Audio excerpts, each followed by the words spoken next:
Mhm.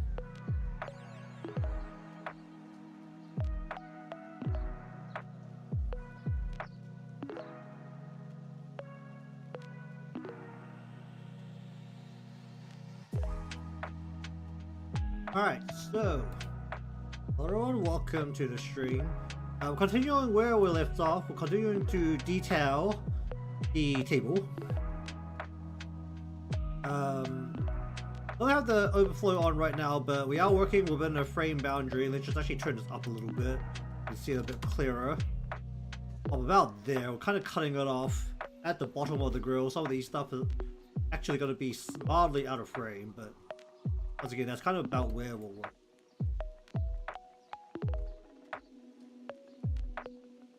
So the goal for today is to detail the remainder of the pieces on the table, and then I'll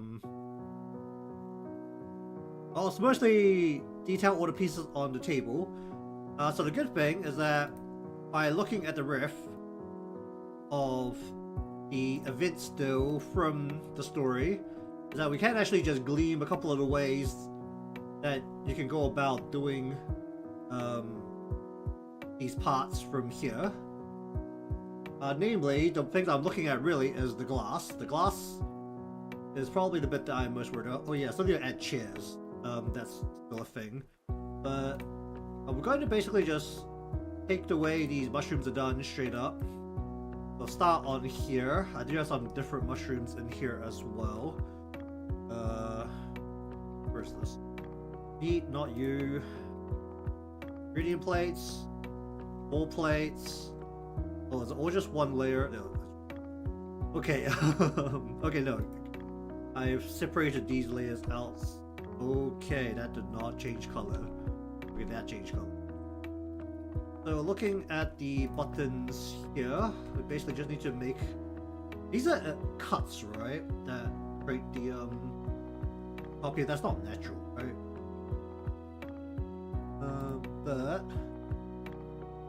I'm gonna go ahead and start working on that. What do we call this? What do we call this?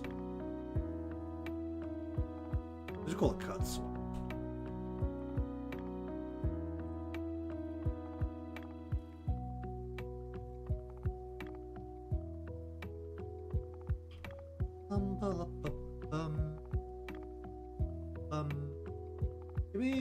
Give me this actually. Inside here, right? So it's like a very light yellowy kind, a little bit towards orange.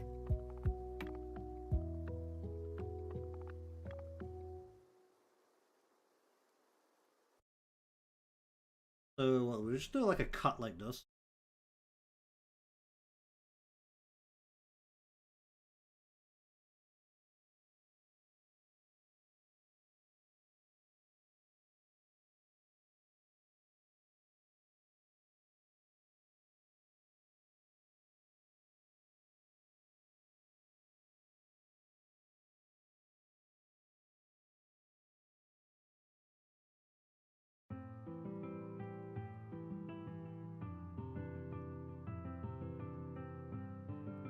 Six points, right? Yeah, 6 points.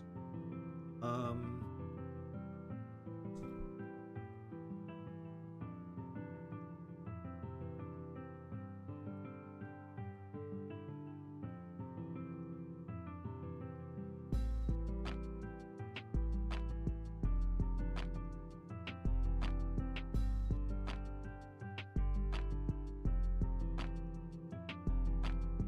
gonna make these incisions not too uniformly, make it look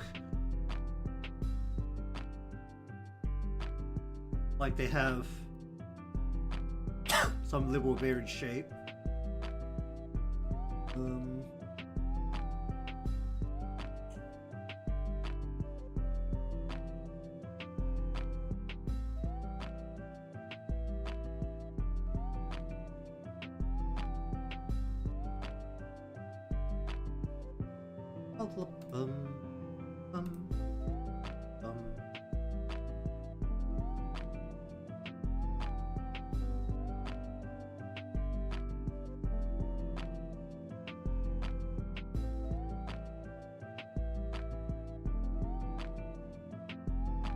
Okay, what do I do about these pieces at the back now?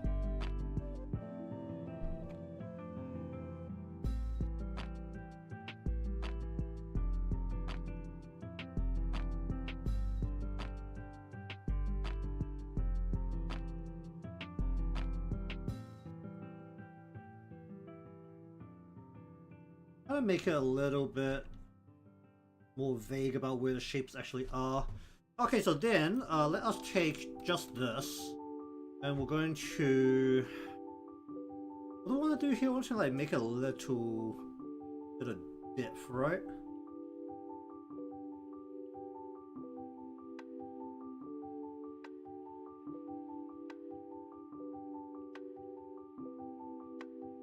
Bum, bum, bum.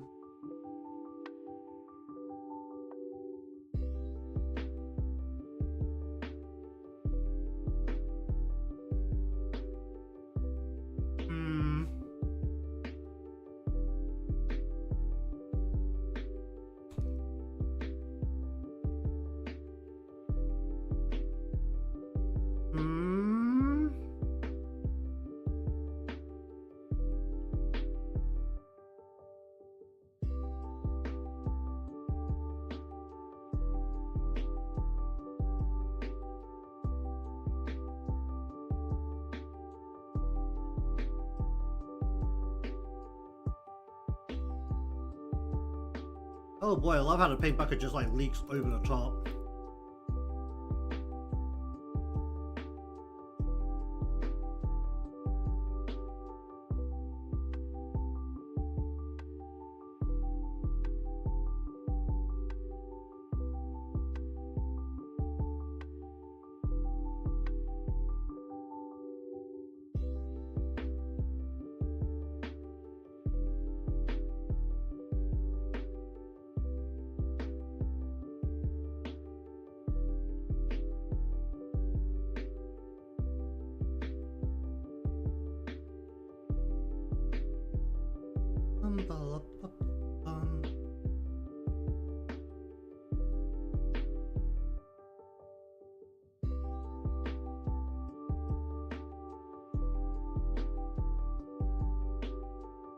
Kind of give it like an uneven inside, right? Kind of feel.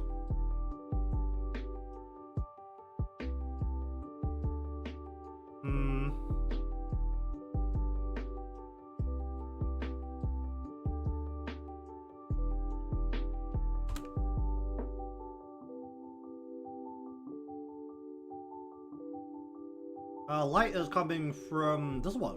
From the right of this. Right, they're very round, so we're gonna just push it in, I think. Let's just.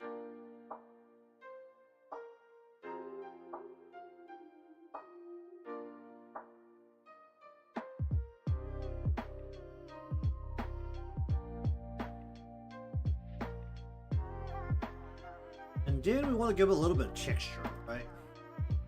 So I think the best way to do the texture here is actually just use like a spray. Just kind of spray it on. Spray. Droplet.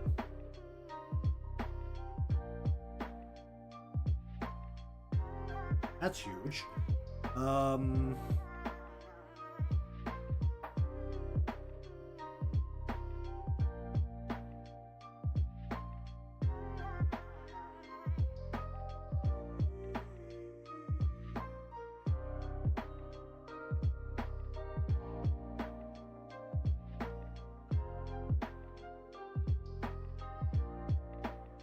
That is a lot lighter than I thought it was going to be. I'll give it like some spots. Give us a little bit of texture here. How do I feel about that? That looks incredibly poisonous. Oh dear. How do I feel about that? Then we're just gonna grab here. We're gonna just create. I'm gonna go to here, just gonna delete. Oh yeah, that looks incredibly toxic.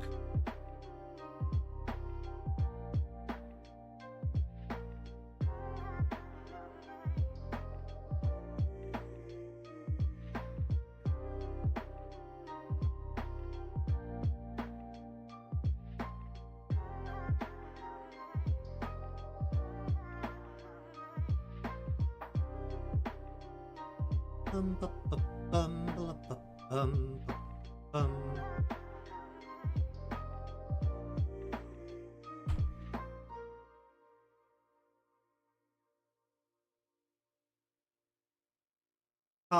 How's that feel? How does that feel?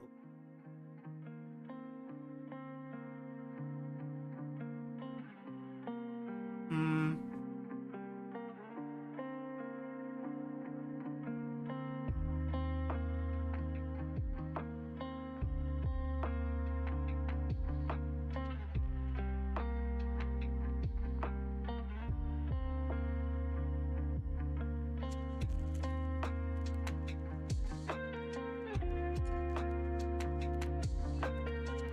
I'll live with that for now. Hello there, how you doing?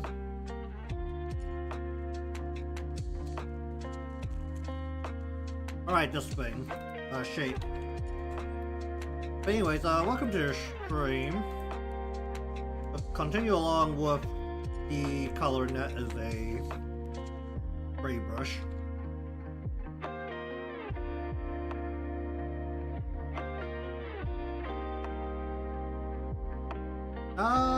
This might be a spot to put the wood texture, actually. Where's my wood texture? There's a wood texture here. If I fade it out a lot, actually has a pretty good texture to it. If I just go,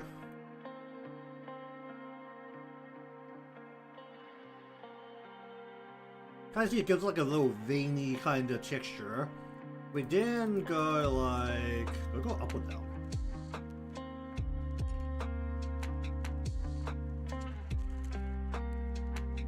We just like turn it down by a whole bunch. Actually gives it like a nice roughish kind of texture. Like so. Then we can also say,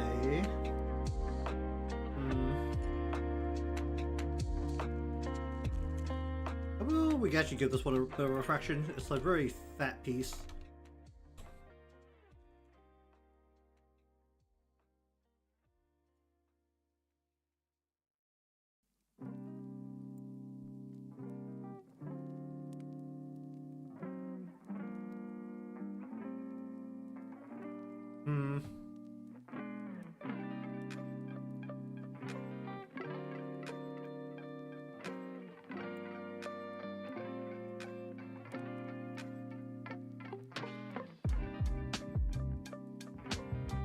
Okay, let me just get right into here and try to clean this up.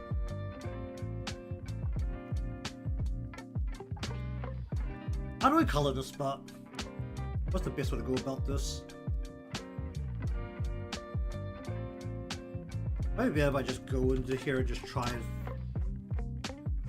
force this a little bit.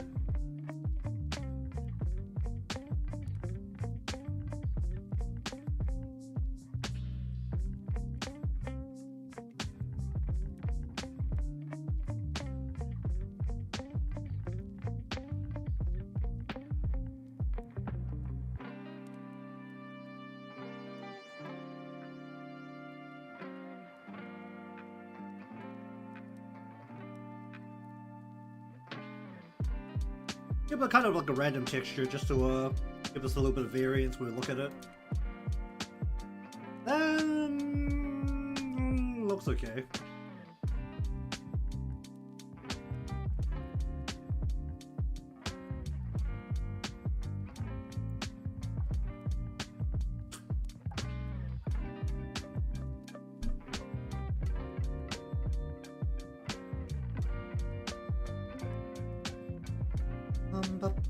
Did I do the plate already? Where's the plate? I haven't done the plate yet.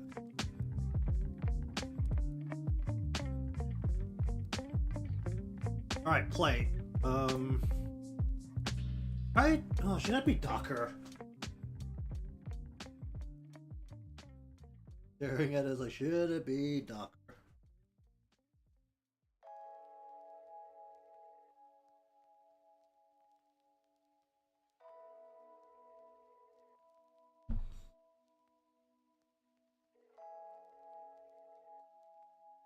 Alright, shape.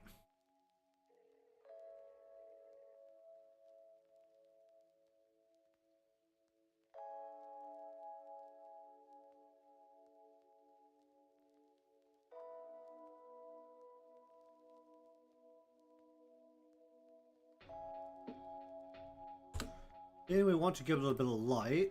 I don't even think it's this light, but whatever, it'll do. Oh, why did it just... every time it has to like buffer a load or something. It really, this time scared me a lot. Just turn it down a whole bunch, just have a little bit of light hitting the plate.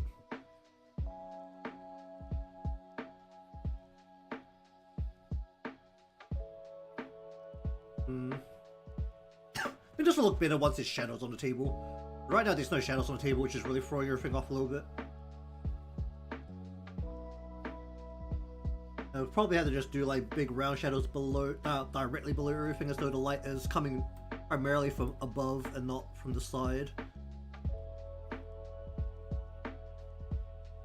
Like, it's mostly from the top, but a little bit from the side, basically, as it goes further from the inside. How do I feel about that? Am I okay with this? It's very bright. Doesn't feel like there's enough texture. I think part of it's got to do with the fact that I did those little bundle mushrooms really badly, and the stalk is currently very green. Where's the stalk here? Maybe I should get like a significantly more yellow color as a base here.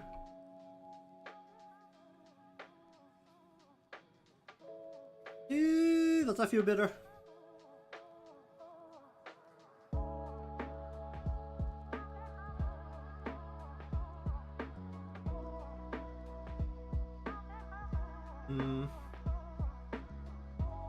How do I feel about it?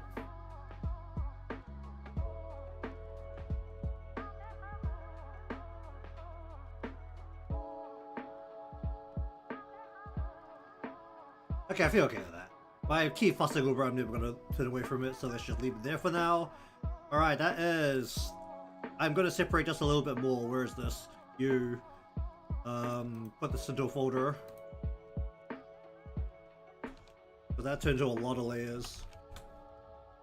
And we'll just separate all of this crap. Folder to the source plate.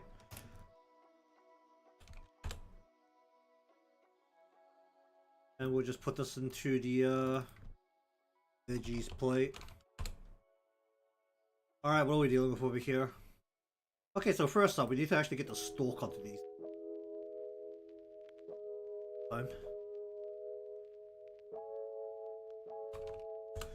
Alright, so basically, the stalks of these things tend to have a very, slightly green, yellow, close to white, deal coming right down the middle, right? Like this, and it kind of fades into the other parts.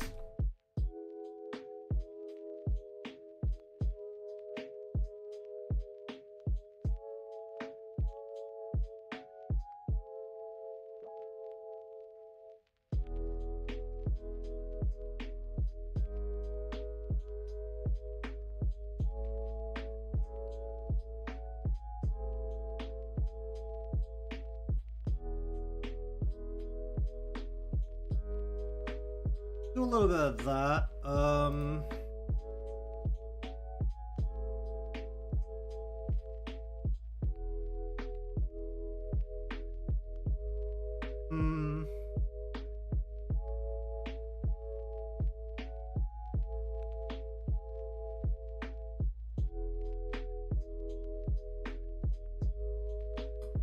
That's a stalk.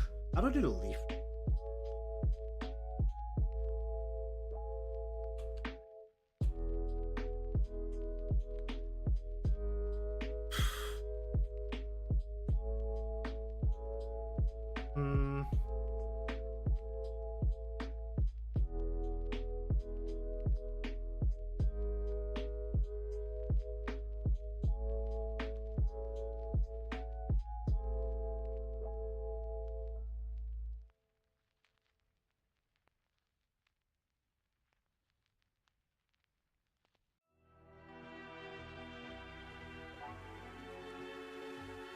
How about getting there?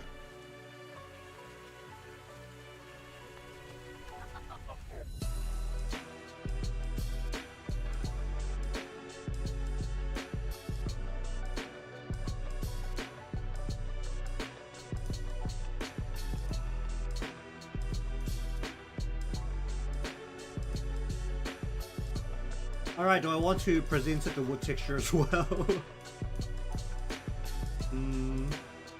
Do some... I like that.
That's very bright.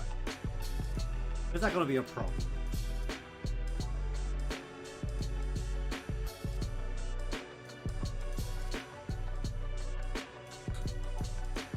How do I feel about that?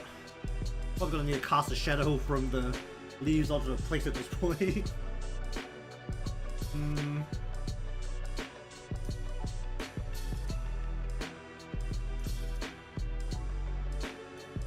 In fact, I'm not casting a shadow from like anything apart from the plate onto the table at this point. I need to cast a shadow from the contents onto the plate.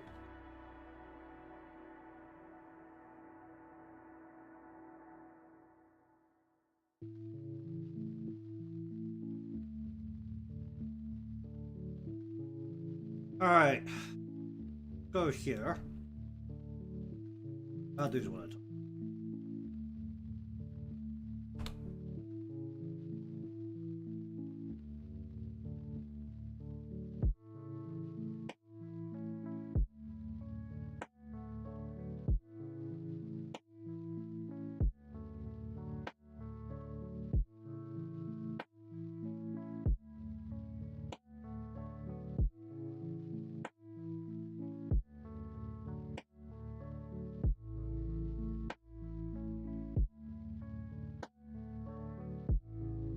Then we go like this, we go add a light.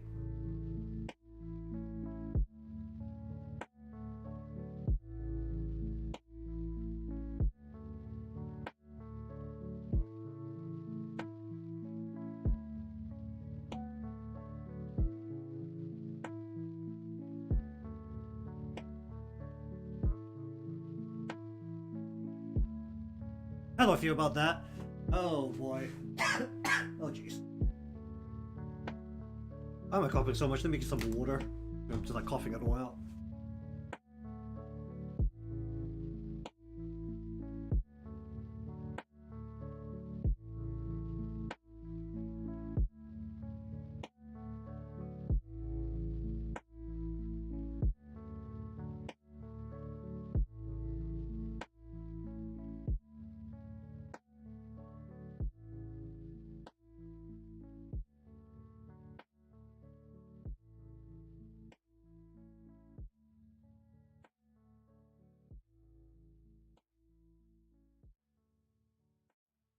Alright, let's continue.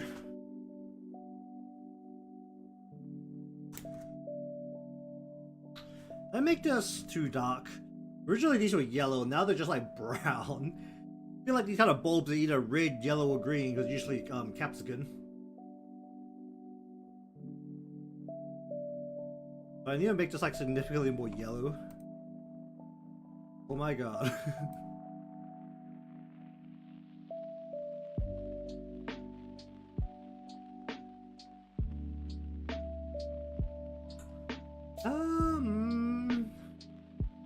I'll just live with that for now. Alright. What do we want to do about these stalks? I think for the stalks, what we need to do is kind of give it the same treatment as the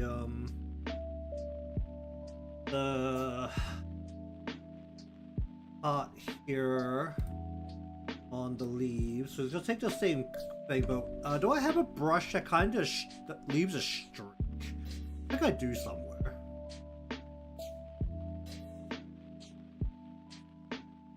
That would be very good right now.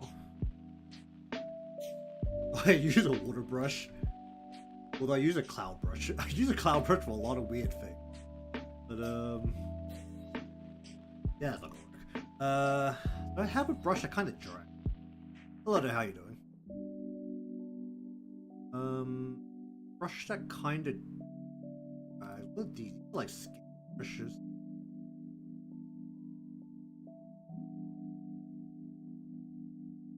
No. Do I have a brush that drags? What's this one?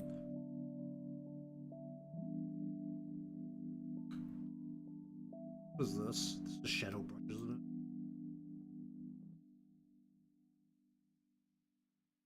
The heck is this brush doing? I just like bring this across what happened. Okay, that's not it. What is this brush doing? Oh, this is. I swear I have a brush somewhere that will leave a streak. Where are my water brushes? Water. I didn't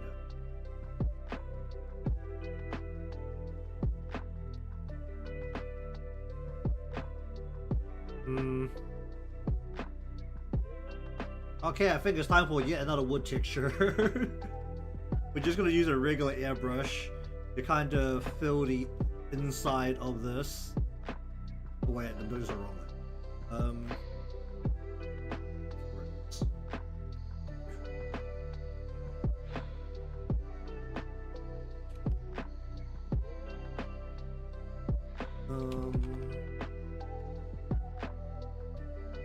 So we just kind of go like this along the inside. On all of these, kind of do the exact same thing. I'll be a little bit rough with it because we don't want this to be like very uniform.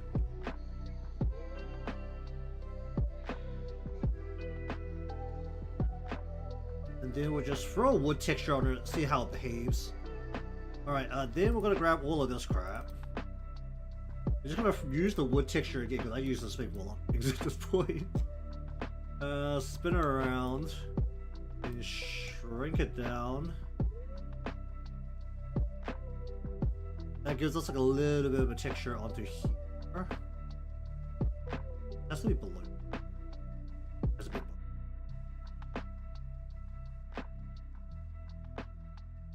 Well, do I turn this up? If I did make this.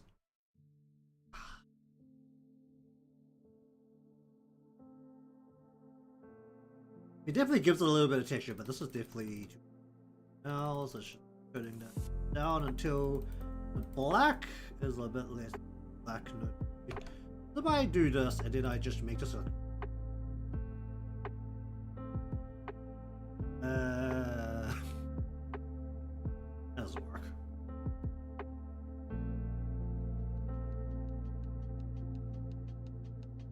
Well, can I just do that and then modify?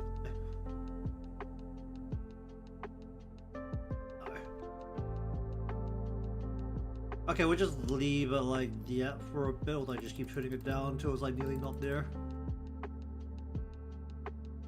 Not terrible. Not great, but it's not. Okay, then we want to grab each of these again. Just gonna do a shape. We're just gonna go ahead and color burn shit out of them. Were they always that green? Well, I just changed that. Always that green. So obviously the light's coming from the top. Kind of do that. We'll turn this down a little to make it more sensible, but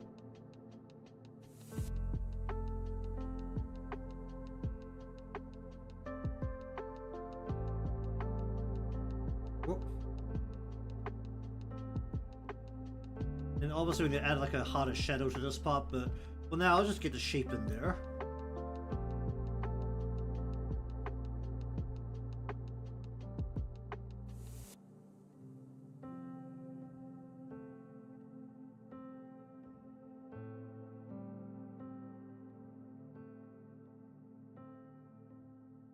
I'm getting slowly more green.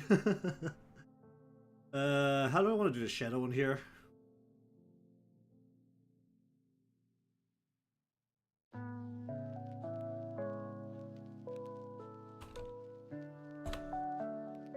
I think I need to like kind of really aggressively put a shadow like right into.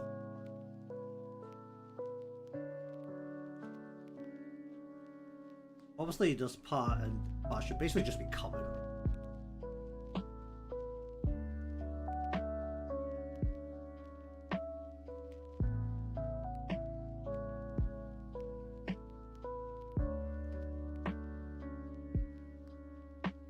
How do I feel about that?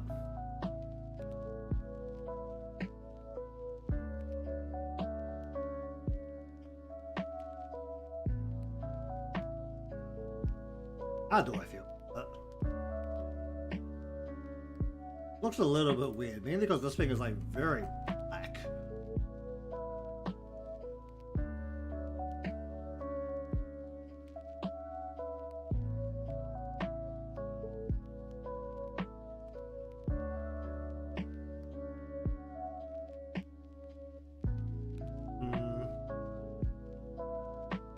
What if I color burn this? Ugh. Well, it makes them less uniform, so it looks a little bit more natural, because apart from honeycombs, I don't think there's really that many things that just come out exactly the same every time. Man, those things are bright. Do I need to just put a layer over the top to make them a bit darker? They're stupidly bright right now. Where's the leaf?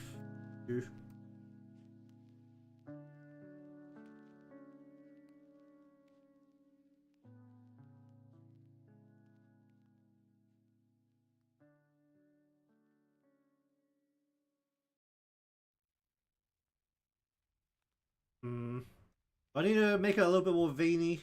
I don't really know how to do that. It's just the this might be a slight issue, but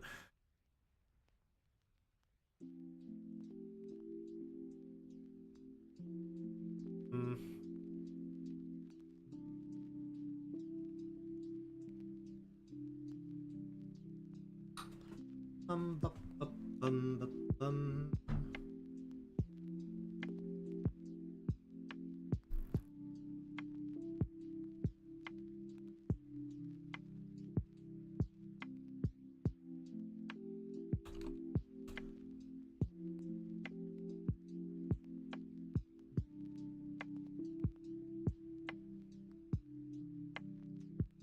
Come on, get in there.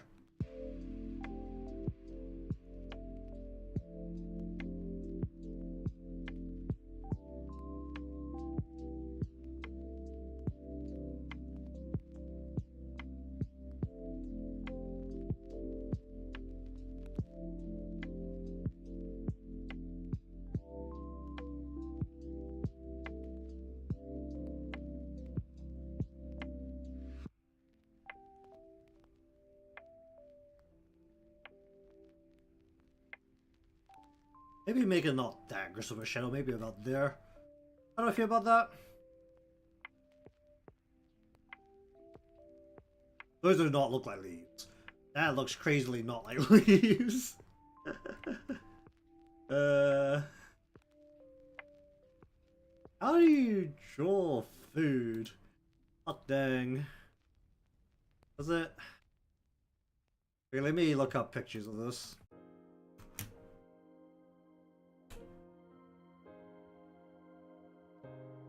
I mean, I don't really feel like I'm going to figure very much out looking at pictures of this. There's a little... I usually like draw like some veiny bits going up through the leaves, so this is always like the one side of the leaf where the veiny sides are. Is that what I need to do? Or do I need more defined sections created by the veins? Is that what I'm trying to do?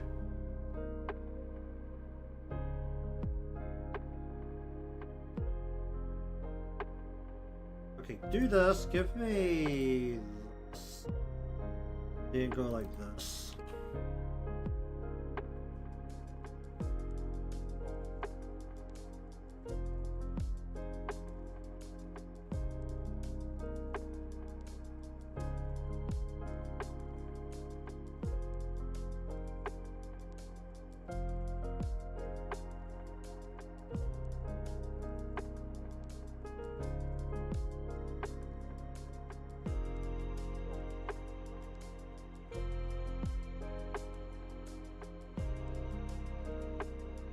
Pretty much all sprouts from just like this little pot.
I should draw this like less uniformly. Just try and make it a little random.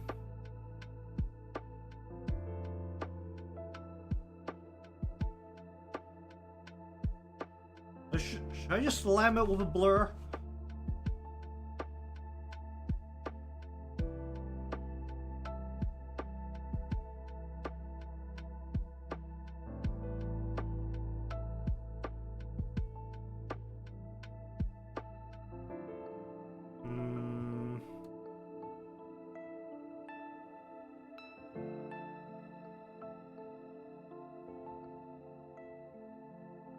I should turn it down. So like, you're looking far away, it looks really good now. You zoom in, it looks really weird.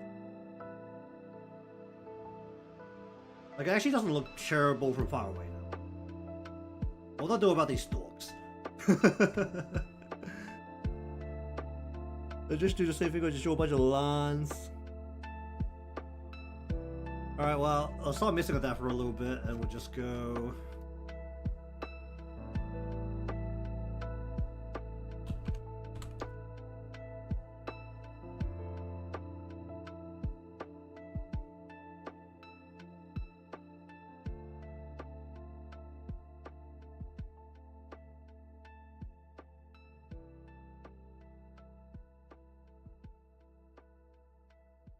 I don't really have a shadow being cast onto this part, don't I?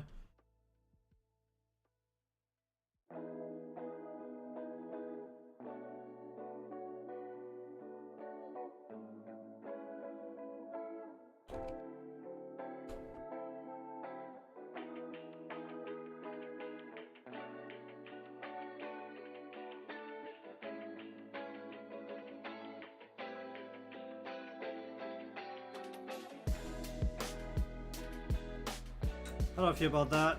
Should it be more orange light? Should be more orange light.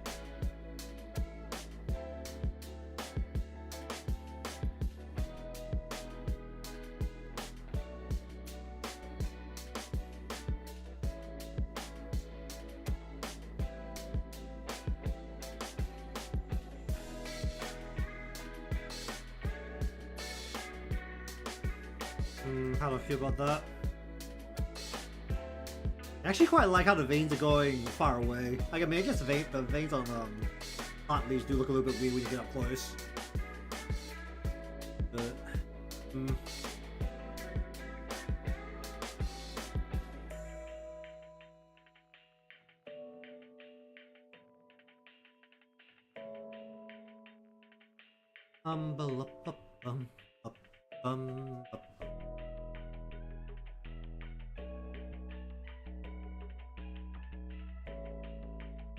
Alright, what else need to deal with here?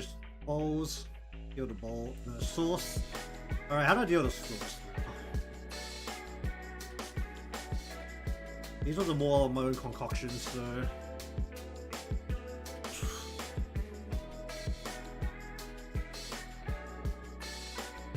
I kind of want to make this look very intense, right? So.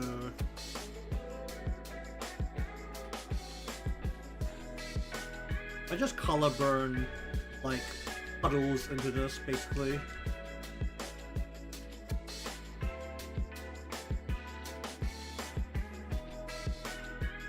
Just like near the edges.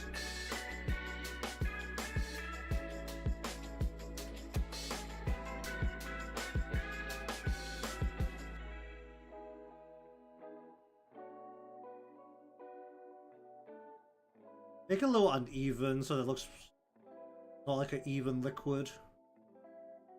I don't make it look sticky. I need to like just put reflective layers onto the top. Let's add a little bit of yellow to this.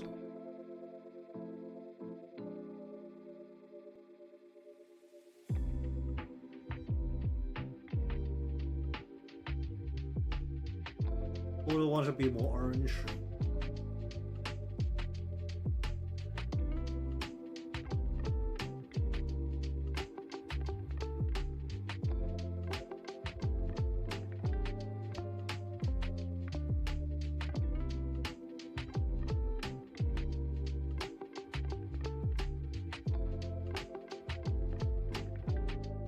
Make it look a little uneven, a little bit like there's stuff mixed into it, maybe. Maybe a little bit oily. Got a bit of gleam to it. A little bit of a gleam to it. Ah, it actually doesn't feel too bad.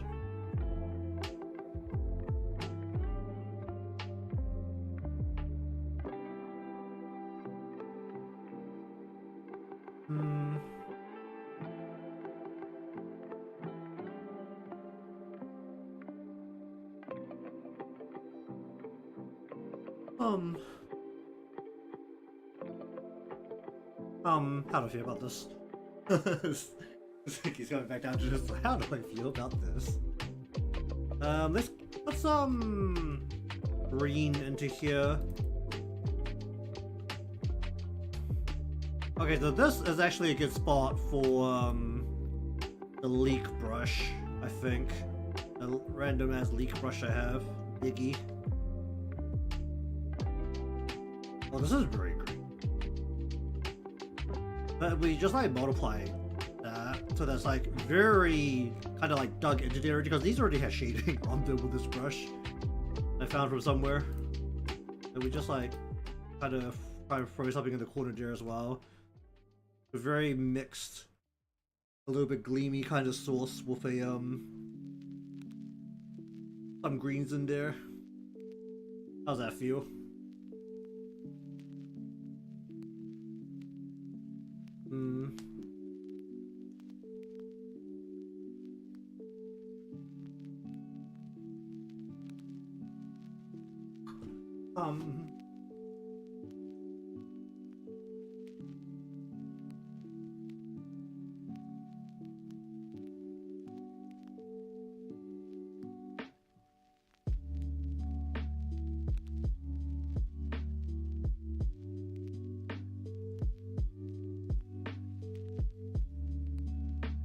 Yeah, I can live with this, I think.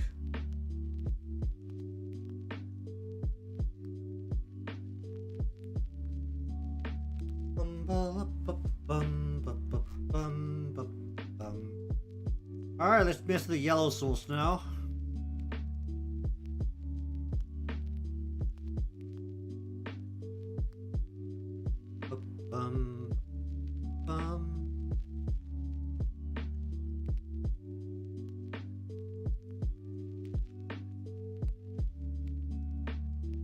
What do I want to do with this? If I want to make it look really thick, what I should do is take like a red or brown and just kind of get right in there. Just kind of give it some like layer.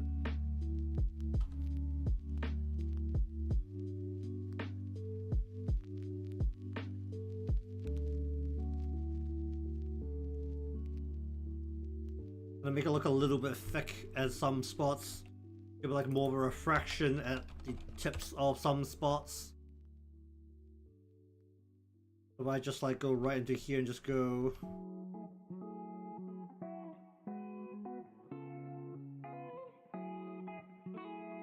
kind of make these like peaks like very shiny. It'll look like it's kind of like really lifting out of there. I'll probably turn this down a bit more.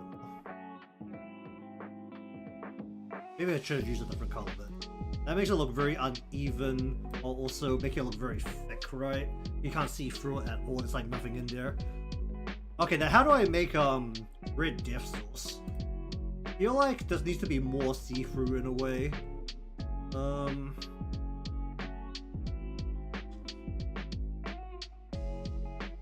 Right, so I think step number one is I actually need to be able to see the edge of the sauce plate here. So what I think we want is actually to use a line, just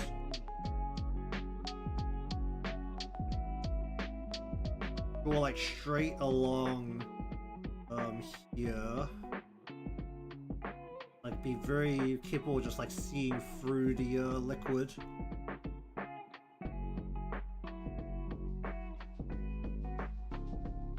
And then we want to maybe add like a depth to this, which is like on top of the main part.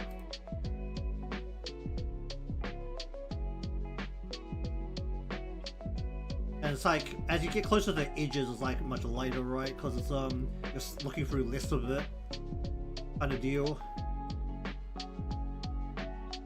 And then maybe we want to have a little bit of the oils reflecting on top, let's say. I'm making this up as I go. I don't eat spicy stuff very often. I definitely don't slather in the sauce.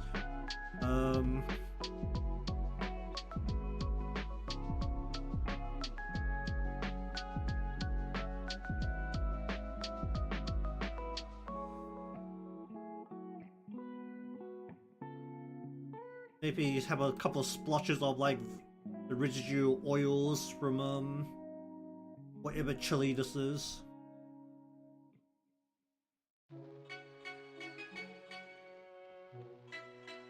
And then we'll do the same thing here. We want to like maybe put some greens into here. Actually, do we want it to be green this time, or do we want it to be like a yellow? We'll use the leak brush again. I believe this leak brush does follow my brush color, not the... kind of hard to tell. But kind of the exact same deal where there's like maybe something that's like kind of like seeds in here maybe. Like say if I go in here and just like fill these in. Why is this completely different? Might be better if I just draw this in manually.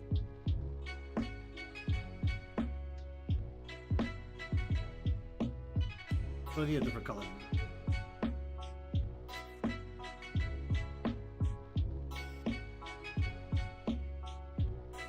I want this to be this color though. I actually want it like that.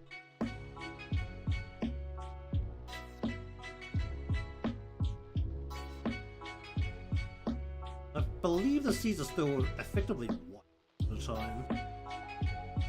A whole bunch of seeds in here.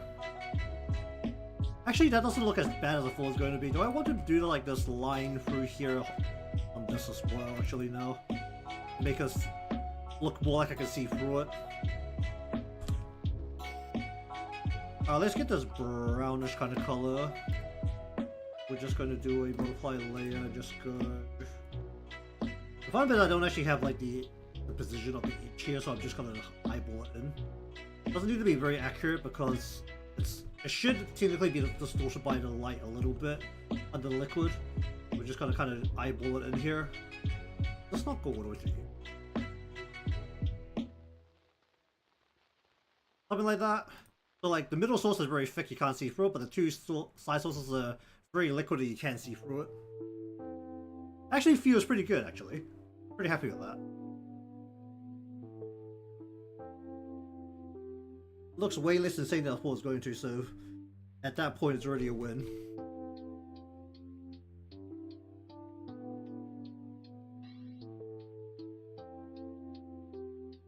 Alright, now, to deal with the metal, how do we want to do this?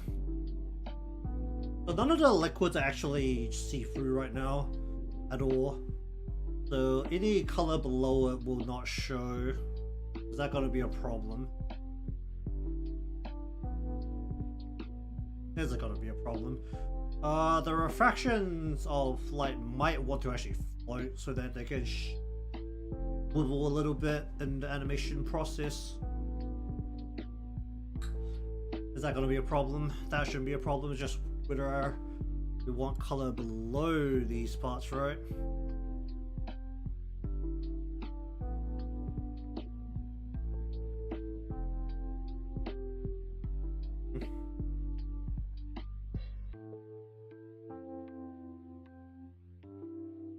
Well, first up, let us hit the edge here.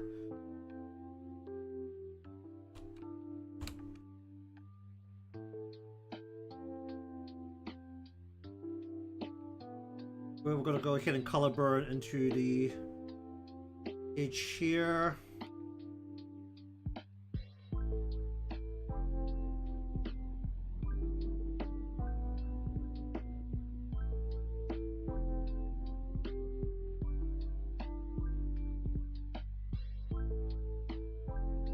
Can we just grab this whole part? That would be very cool.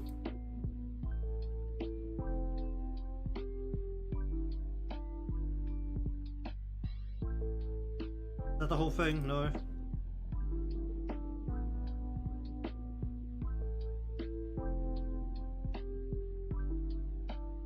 don't want to do the top here.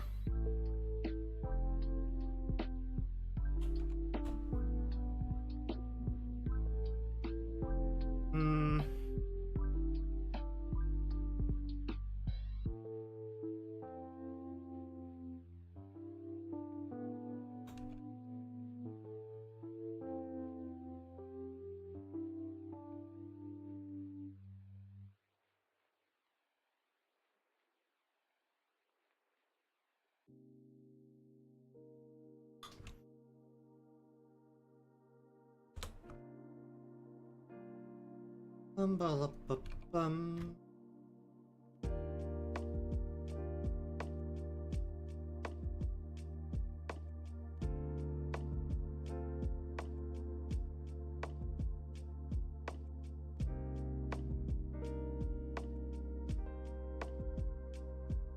Say the lights have different shapes and it's hitting up of this a little bit of a different spot. Okay, then I need to go like this, go like this. Then we want to go like we go 1, 2, 3.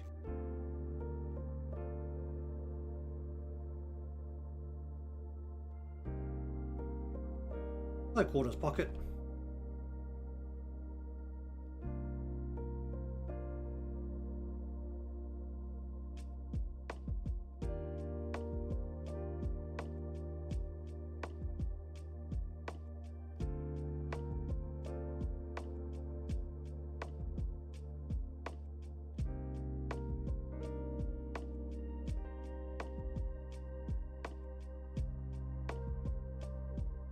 Okay, so now if I make it so that the red source and the brown source isn't completely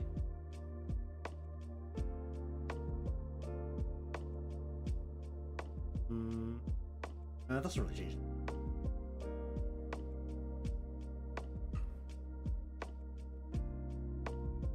Oh, either way, I need you to be a different color. Black line is incredibly aggressive right now.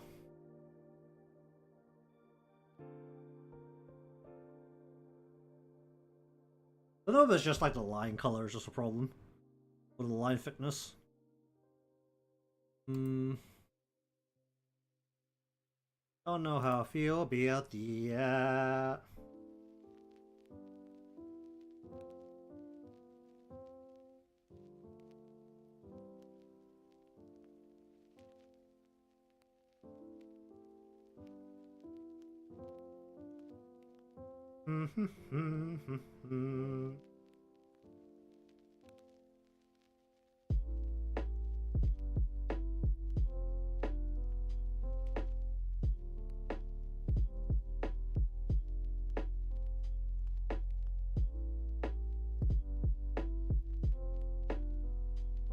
How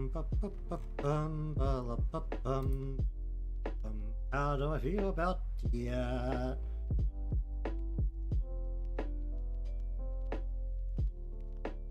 Oh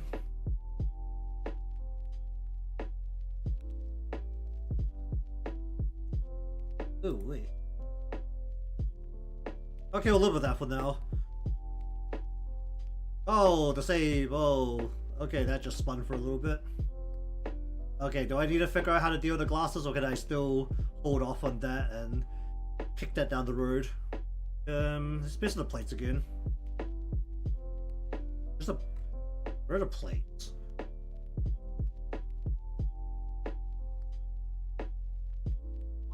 Where are the plates? Those plates. I just made them black again. Why did I make them gray? Oh, this should be the one right here, should I? Oh, does that help? That actually helps a bit. Alright, we'll do this. Plates here. They're all the same, so this should change all of them.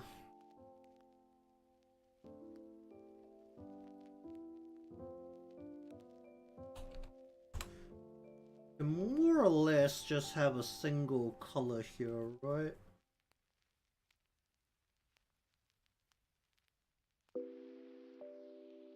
Did I multiply this? I didn't multiply.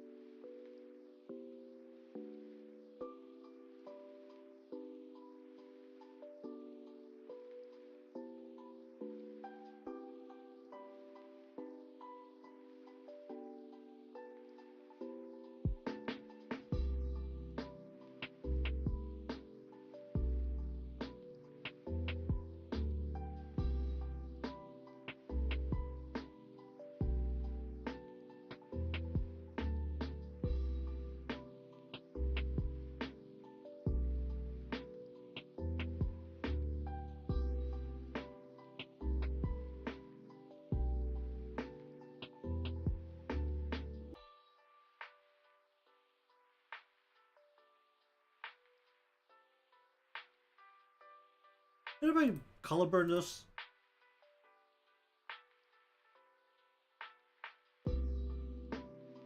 And just add some refractions to it.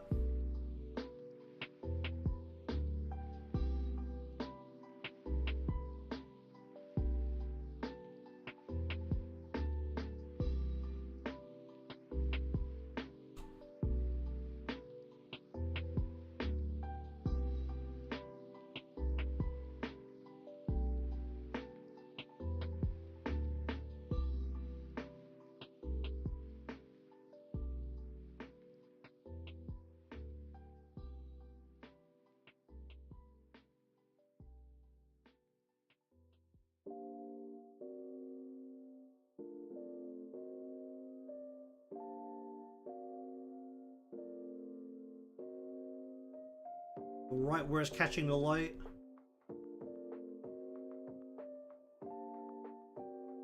How do I feel about that? How insane does that look? How insane does it look right now?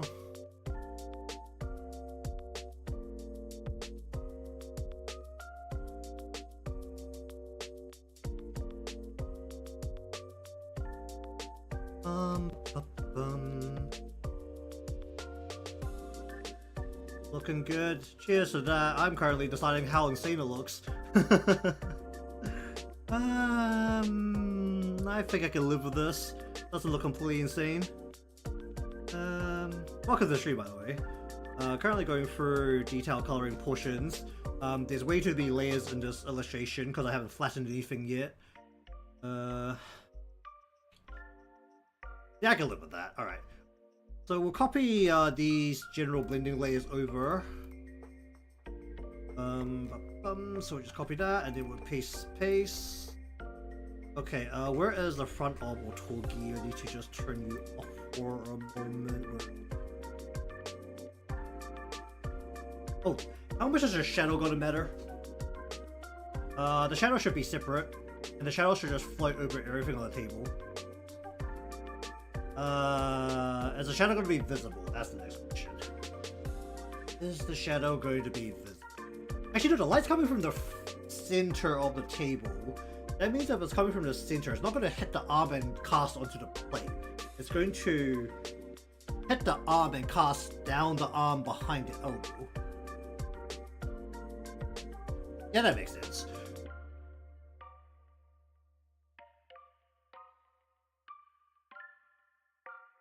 Okay, so we'll do the same thing here with each of these plates. So we'll grab the bottom. Ah! Oh, the lines here looks like I'm fully cut. How to deal with this? I just spin the lines too much. Can I just like re-thicken the lines? It would just like connect again.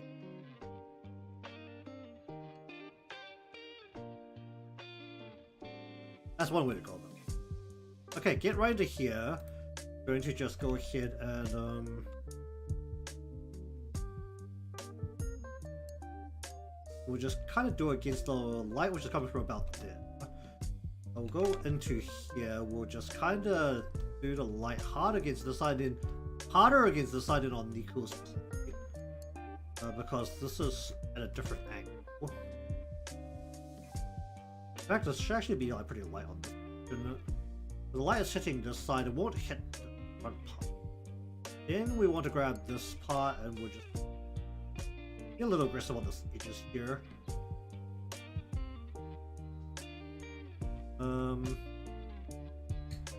Then we want to grab the whole thing and we shall slap some light onto like here maybe. We'll hit some light like right against the edge of the plate, like right here, not inside though, not under. How do I feel about that? How insane does that look? Does that look completely insane? It's also going to be half covered by an arm, so how much do I actually care? That's question number 2. I can live with that. Alright. Okay, we turned.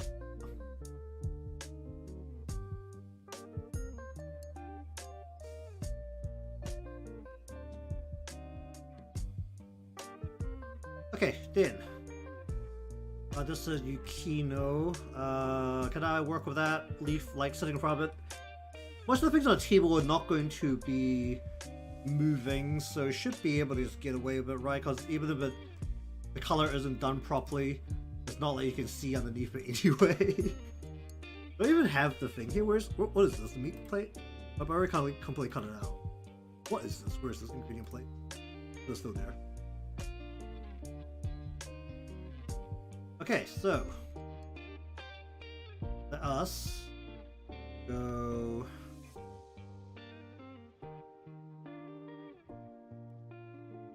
into there, very lightly into here, actually a little bit.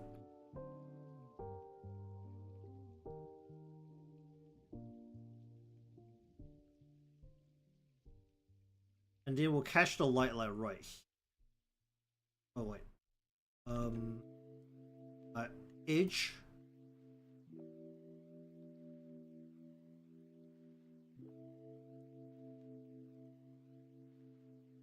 And then we want to grab the whole thing, catching the light here. You know, like a little bit on the edge here, not on the inside, not on the underside. You can only be able to see that part, so who actually cares. Then we want to go over to you. Where's the cups? I'm still gonna figure out how to do the cups, but you out. Okay, underneath. Gonna go ahead and go along here. We're just gonna lighten it along this side. Inside, we're gonna go along here where you can't really. The light's not gonna catch quite as well. Along the edge here, where it's gonna catch fairly well. Along the actual edge, yeah, go along the edge here, a little bit along the edge here, grab the whole thing. Then we want to just catch the light like right around here. That's the wrong button. What button am I pressing?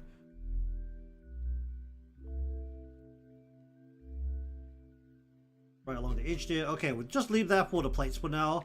Looks a little bit weird, a couple of them, but it's fine. Alright, bowl. This is what the rice bowl.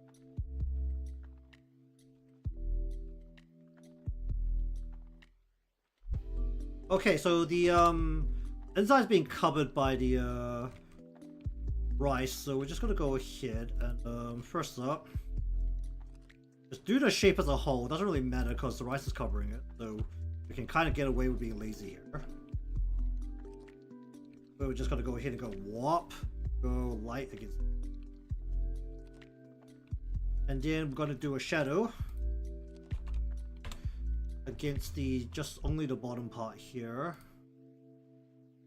All of it. Want to multiply this.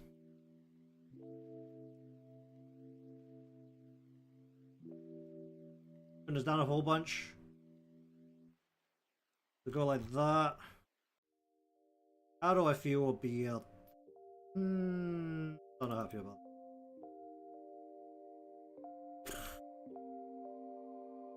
Just dig into here a little bit more. How do I feel about that?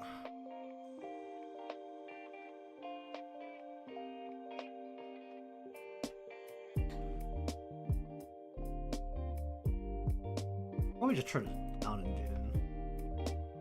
I need to darken this a bit more? No.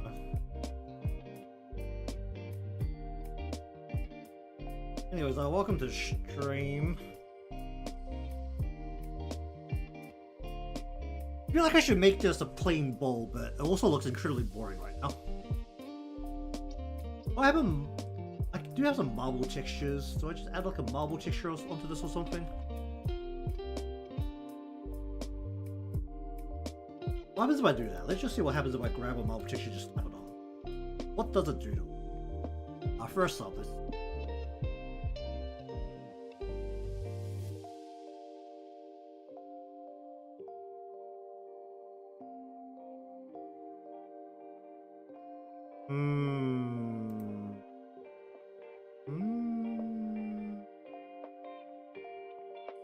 That's a little bit of texture. I feel like I need to like make it pretty subtle because otherwise it looks incredibly weird. Make it pretty subtle there.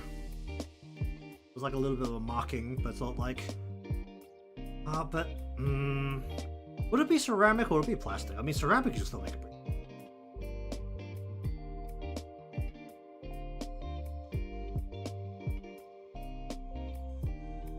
Alright, now how do I deal with rice? Well, first off, this is a mound, so I can just give it a shape. Get into a shape here. It's basically white, so I'm going to use a multiply layer.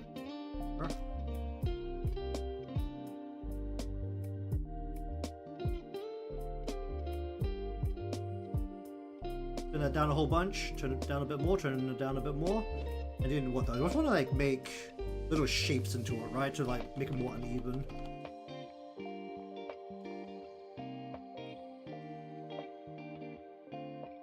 I just like want to make random shapes into it.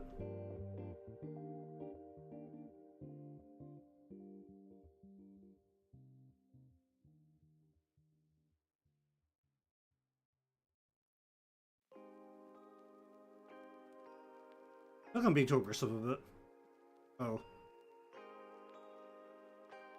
Probably do that a different way. That'd be smart. That would be a lot smarter. Okay. Then we go into a different layer.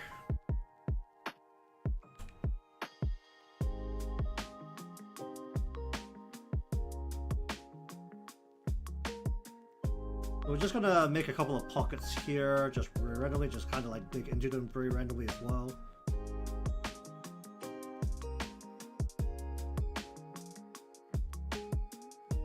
Make some of them less even and less circular.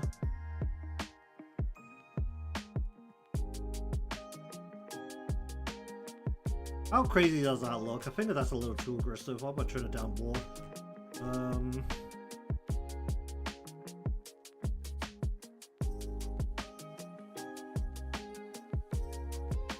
What happens if I make this brown?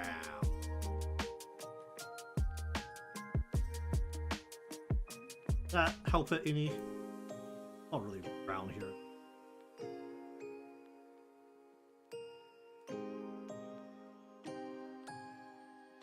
Why did I smudge this?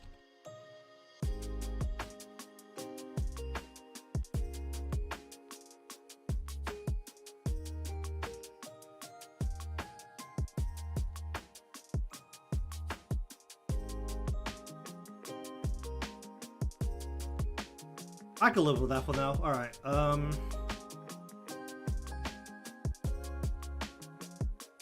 okay, writing the file. Oh, please don't crash. This file is getting way too big. Alright, let's just wait for that to hopefully not crash.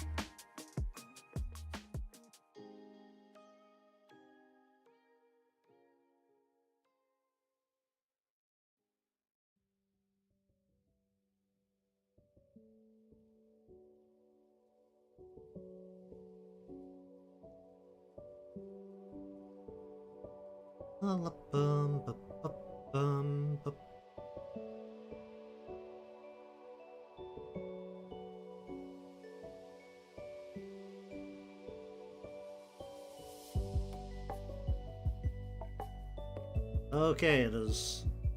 The writing the file dialog box is just like not filling up.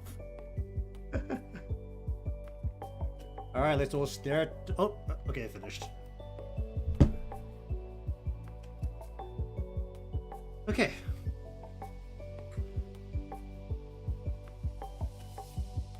Where is this bowl now?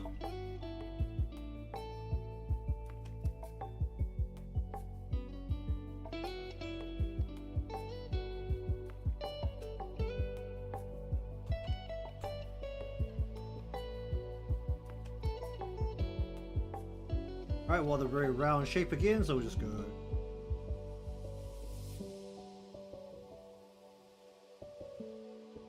Put it down a bit.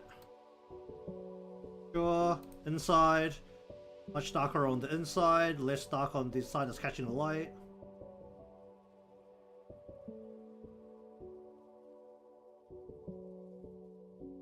How do I feel be at the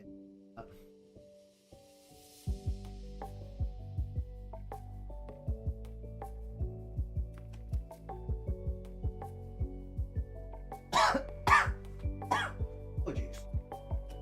Excuse me.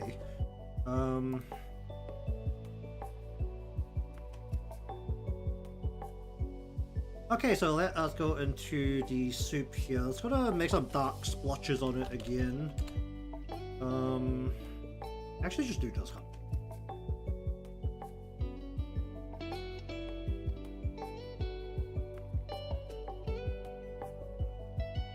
Need a more saturated color.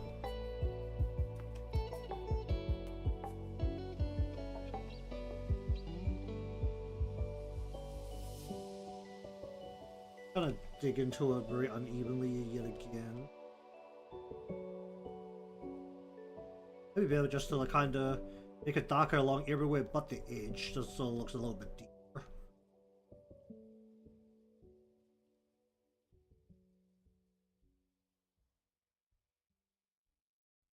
There's nothing in this bowl apart from a flat liquid.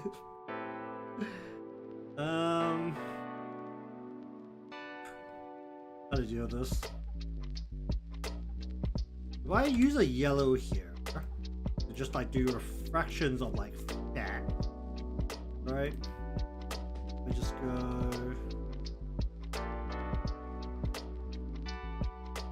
Make it like very light, kind of like clouds off. Actually, this might be a good spot to actually just use a cloud brush straight up. Actually, if I want this to move, I need a separate one.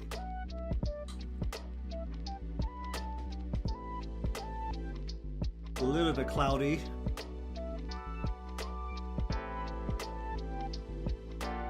Okay, I can live with that for now. I still don't know how I feel about the way I did Kurumi's hand there, on the right hand.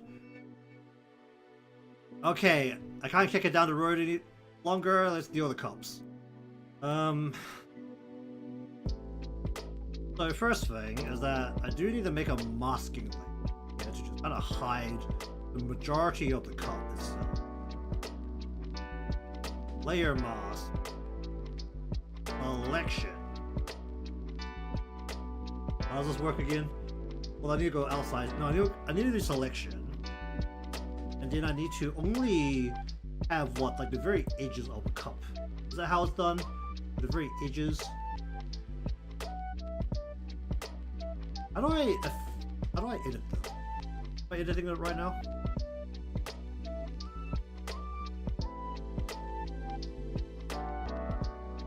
Only the edges, so we're just gonna kind of like paint this back in.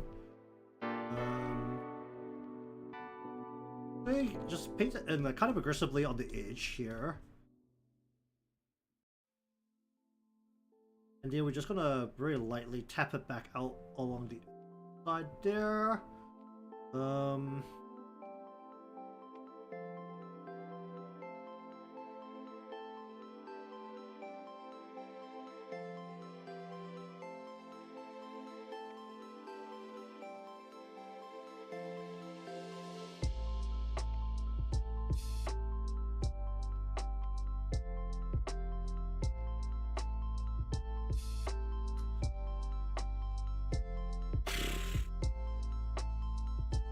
And I need to put water into here. How do I do that? How do I do that?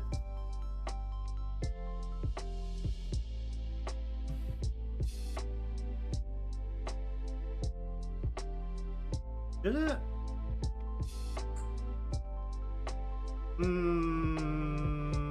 There should technically be a multiply layer just sitting in this. How's it gonna work when it flattens down? I can't just have blending lights floating, can I? Or is it just gonna be like super clear like it is right now?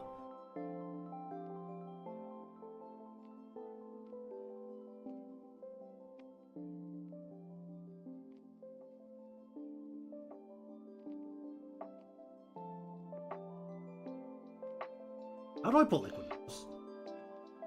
That's like the biggest question right now.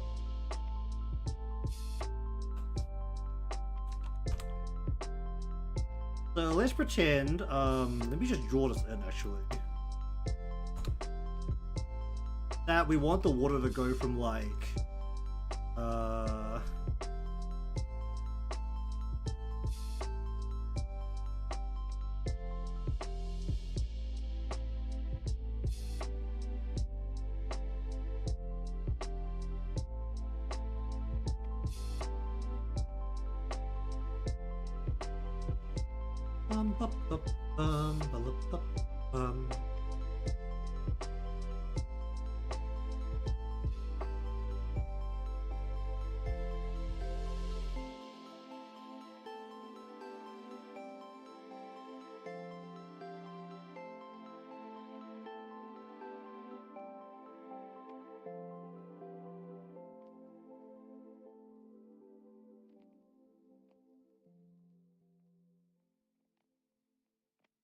let's just do this for now.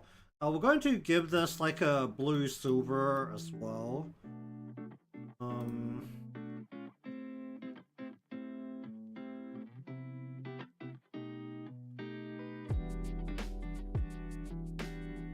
of similar to what I did with the cup. Then, once again, turn this off. We're going to go ahead. Actually, wait, no. How do I do this? I just make this white.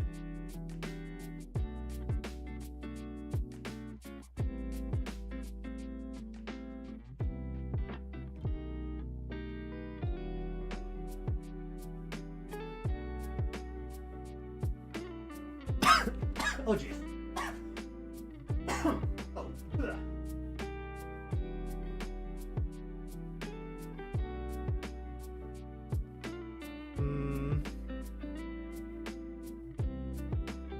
If I go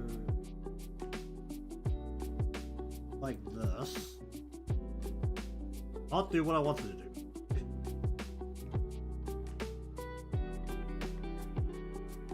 Okay. How do I mask shit out of this?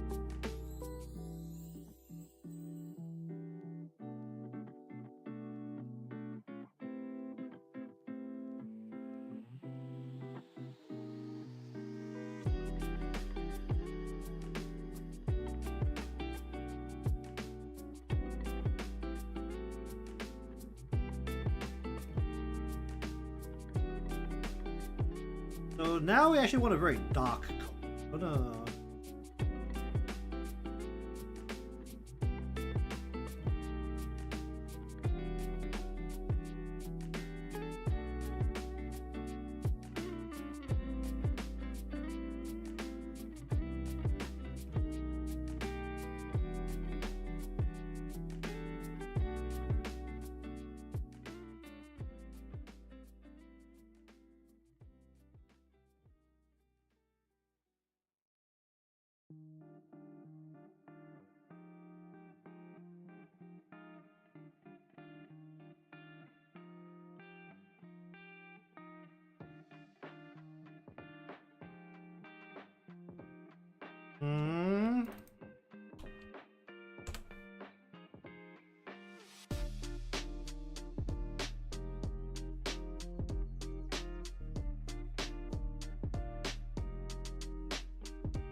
Hmm.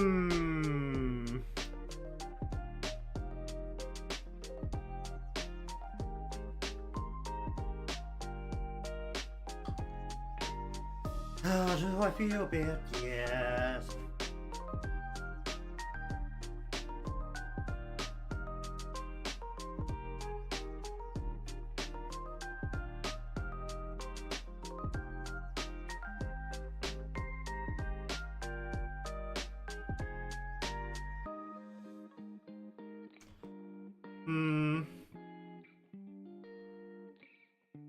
How do I feel about that?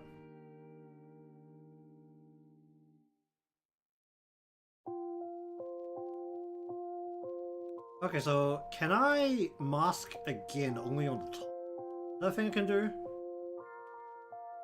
I can't. Well, shit. Alright, let's just cut this out and paste this to a different layer then.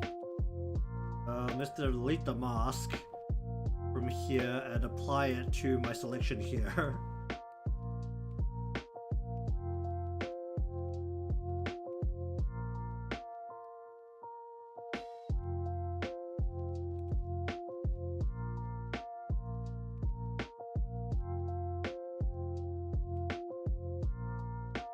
How do I feel about that?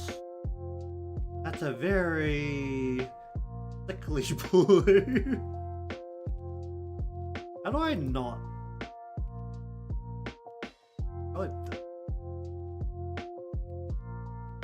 Oh, that's a bit better. Maybe I should do that.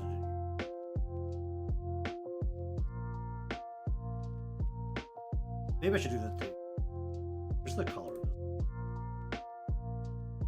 Ooh. Ah.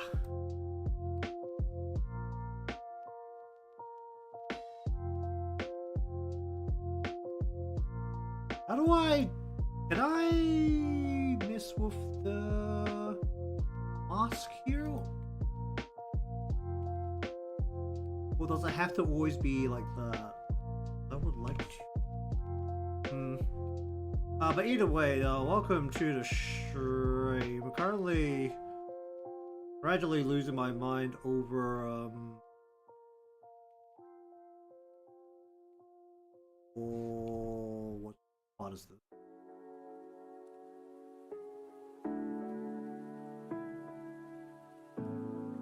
Huh? Oh, the shadow stepper. Okay, stepper.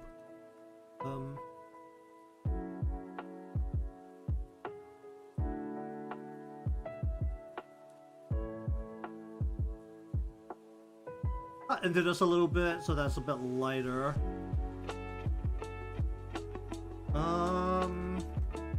Slowly losing my mind over how to deal with the water here. I don't know how I feel.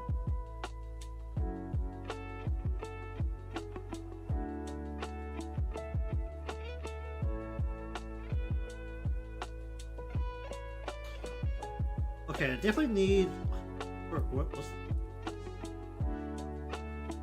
to mask like them.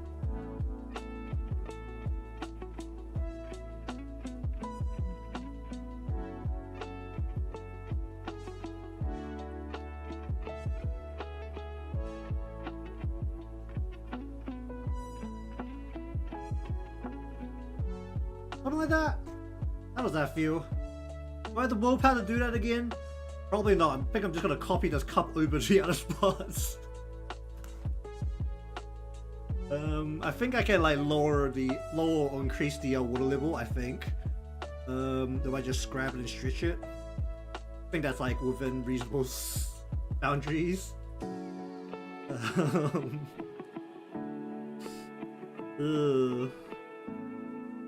Okay, so let's grab this thing, right?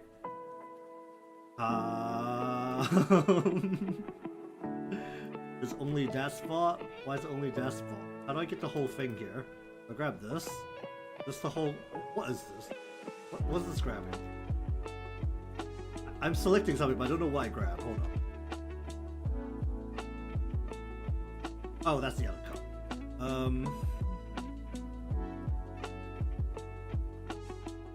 Do I need to turn off the mask for a bit? Just enable... Turn the mask off for a bit. Give me this. Turn the mask back on.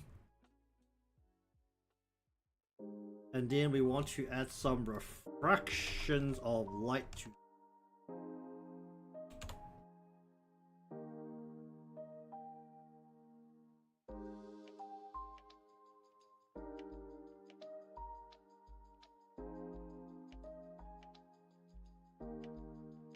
Oh, this doesn't even work unless there's something behind it. That's annoying. Why's the... Oh, did it completely flatten the mask down? You need to show the mask, not flatten the mask. Show mask area. Enable mask.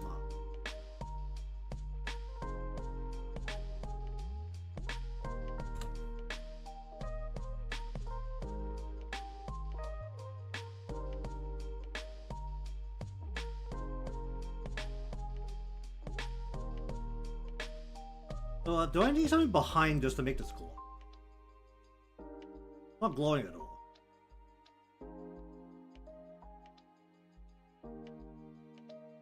What the hell?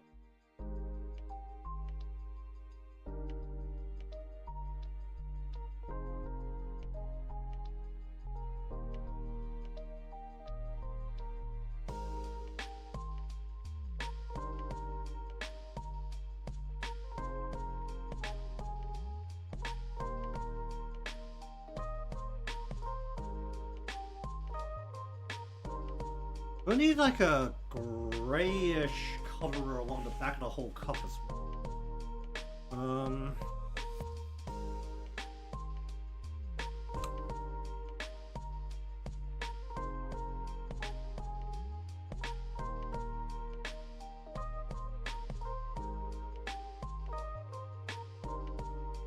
That's a bit better.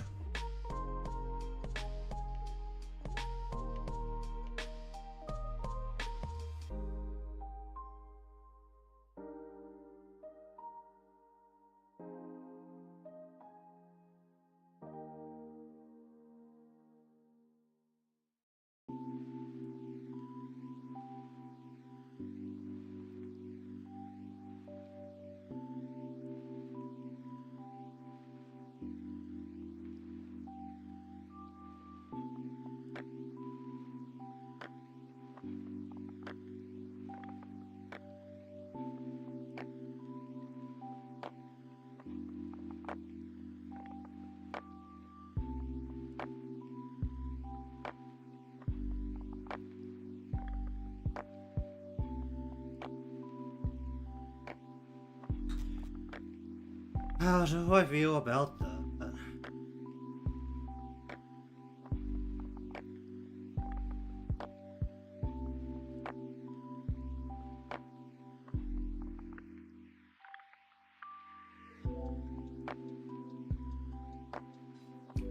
How do I feel about that?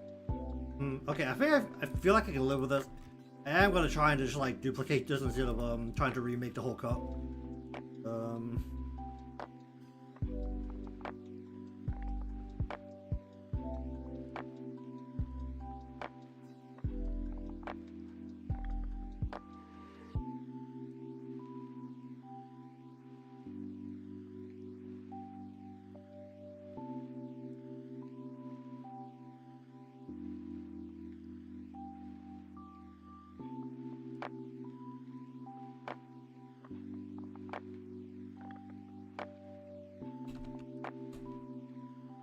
Okay, so test one is can I literally just grab the water here, just like this part, and just go.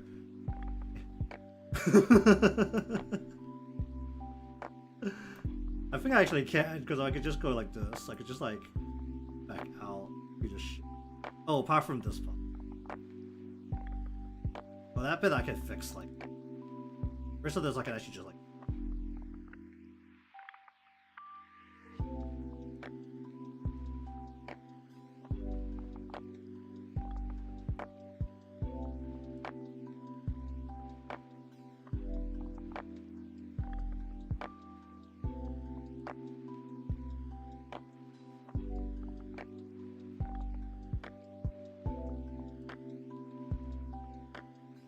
Not bad at all. That was a yeah, kind of a fix. You also do some refraction lines on the water as well.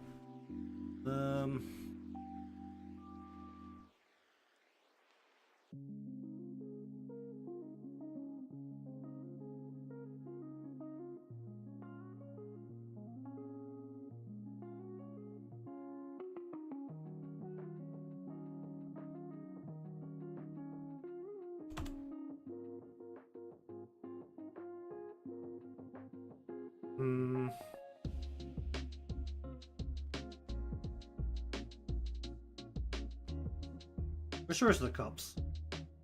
Here.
Something like that.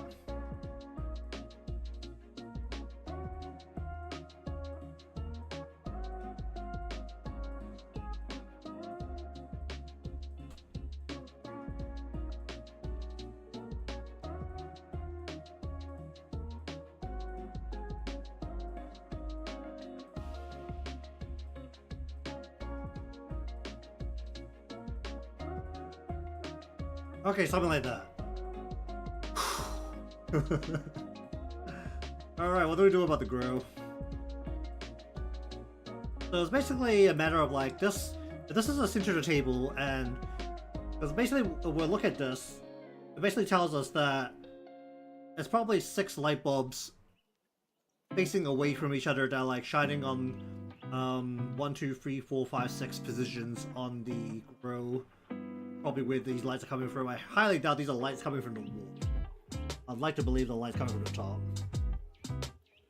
Especially given the way the shadow works in the background of the shot as well.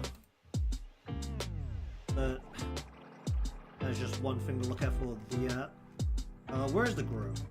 Grill's right at the front. I should also slap some meat on top of the grill, but I can wait for a bit. Okay, so everything's just in one layer. Okay. How do we deal with you now? I'm gonna add a bunch of shadows as well.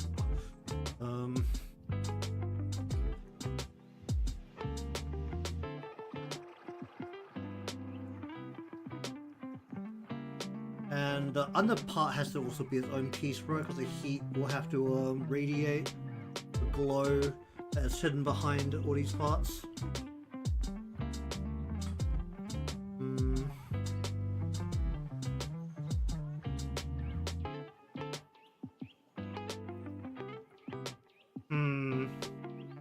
How's it gonna work? How do I color this part? How do I color this part?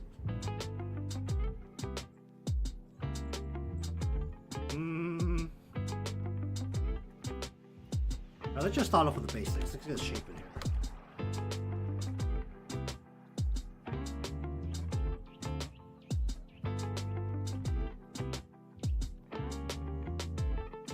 Okay, and the fun bit is that because we're actually working on the middle of the table here, I'm gonna turn my ruler back.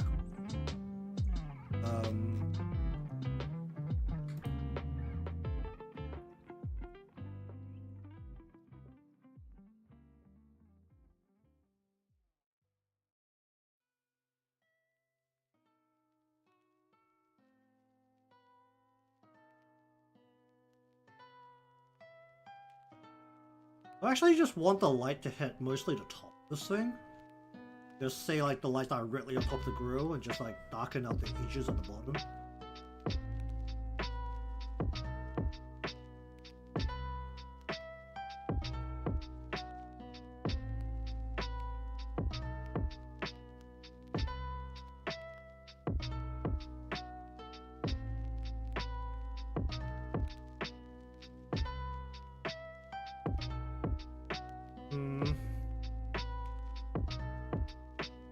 How do I feel about you? Alright, can I get the rest of the edge of this thing? That thing I can do. Beefy.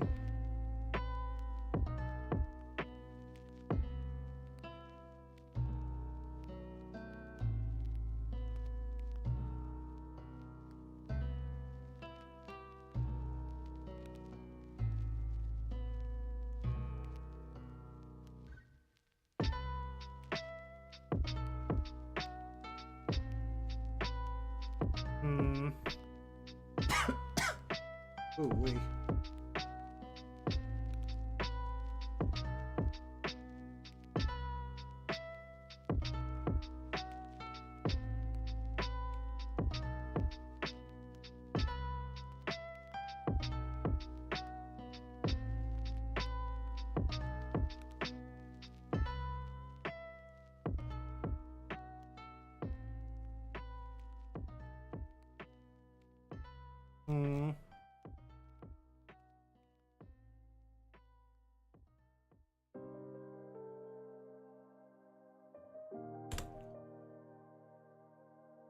Just add like a glow to like the rim here.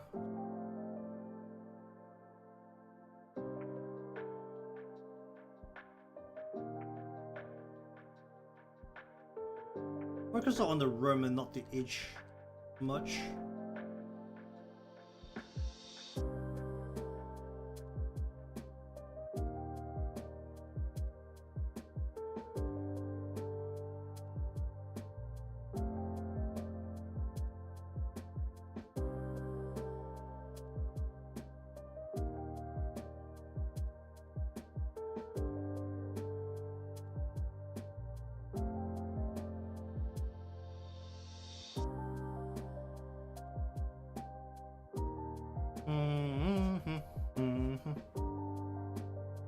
Turn it down a whole bunch.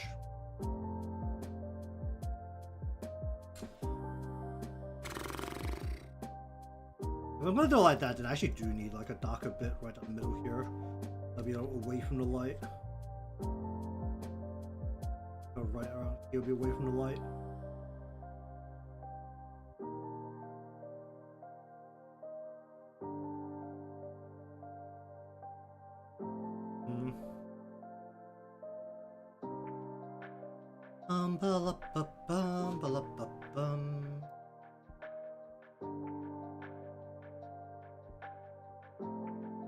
How do I feel about each part?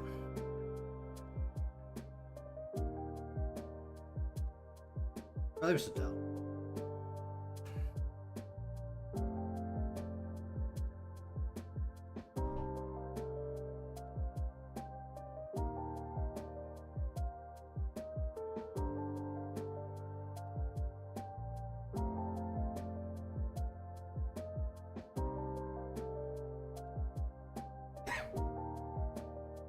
Alright, chair, cushion, which cushion?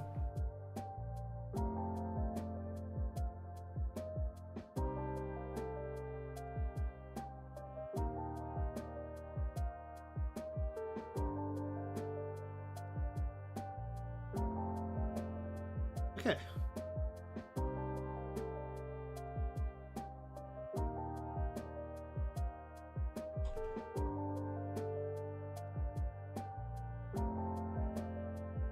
You did entering here, right?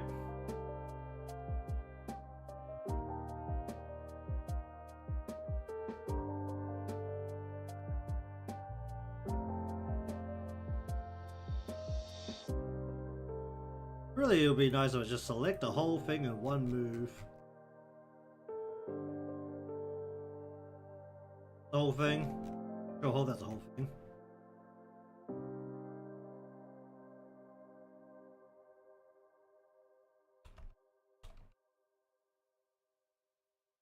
I haven't made it as deep as the one in the event still, but it should still be plenty.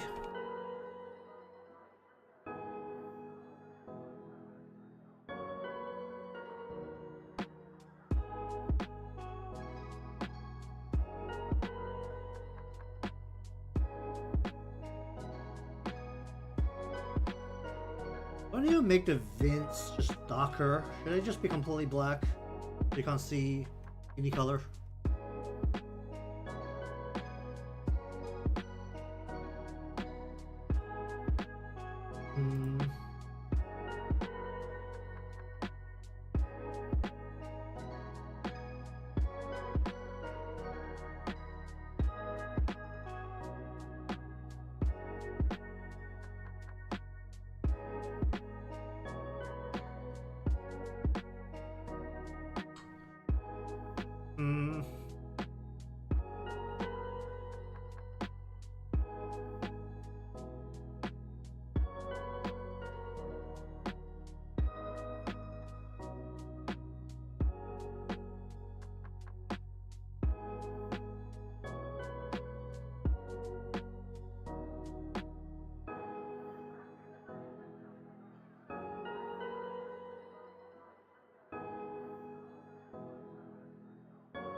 How do I feel about this? Oh, wait. Really excited about what if I need to do something about the vents right now.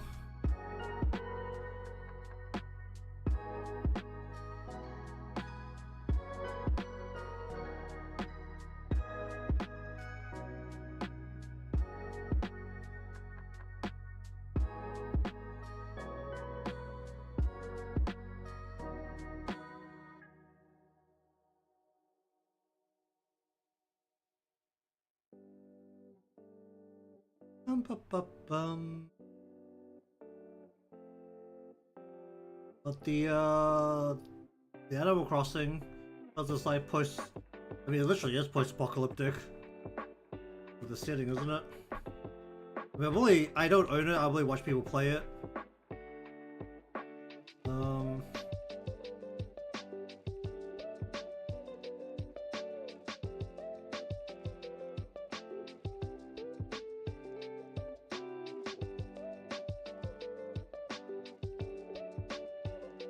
But they literally start by saying, hey man, there used to be humans here, but they're no longer here.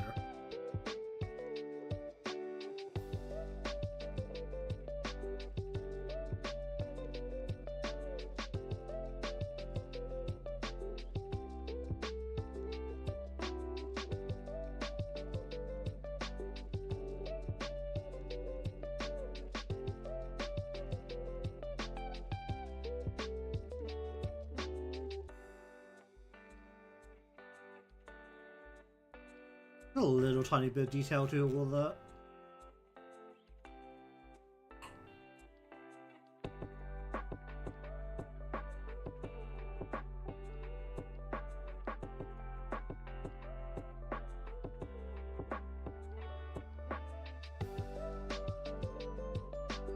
I don't think they're like, you look at the Pokemon world, there's not really that many things about the world that really screams sustainability. Cause like I think you only ever see 2 forms of power generation in a world that has like, you know, advanced medical facilities. Cause like, I think the only 2 times you see power generation in Pokemon at all is coal and a wind farm, right? I think it was. I think were they both in Gen 4? I think they might both been in Gen 4. It was one Gen 5. You see power plants quite often, but Gen 4 is the one where you literally see that there's a coal, like a coal mine.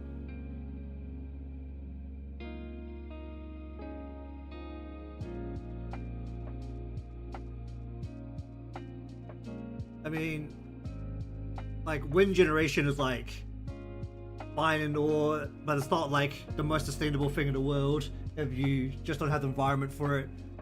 But the Pokemon world is still running on coal, man. There's a coal mine. There's nothing like Industrial Revolution as a coal mine.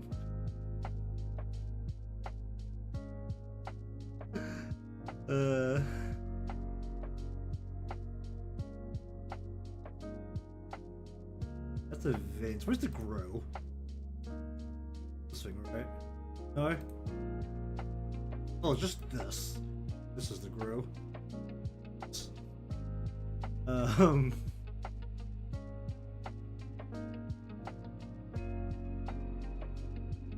mean, you look at the, was it the first Legends game, and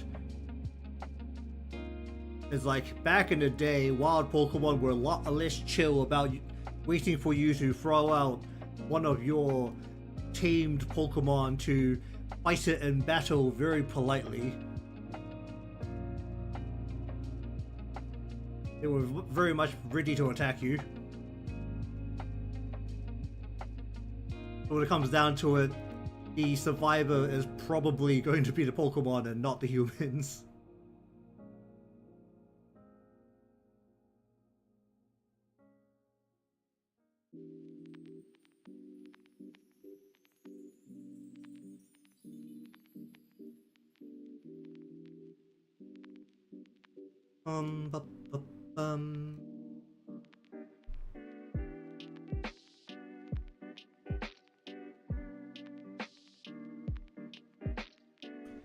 Alright, how do I need to do this?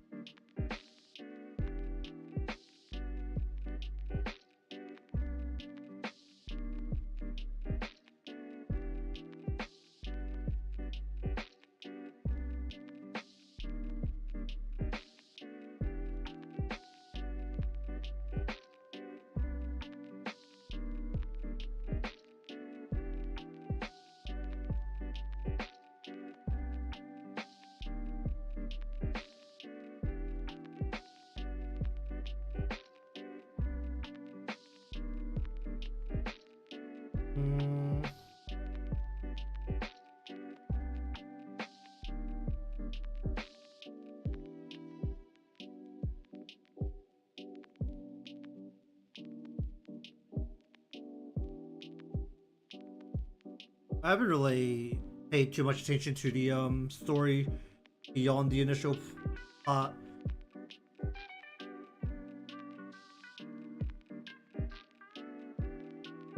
Did they explain in the story like why the place becomes a wasteland? Because it's clearly not like a Dr. Stone humans vanished and then nature reclaimed it. It's more like nature wasn't capable of reclaiming the world. At least in like the very opening part, which is the bit I've seen the most of.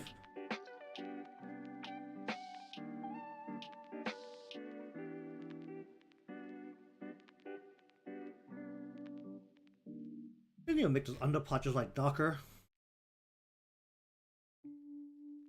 Oh, so it's no different in real life.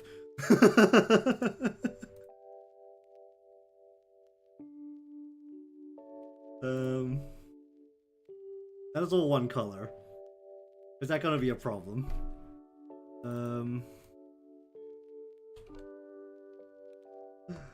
We're gonna go into here. Just go like.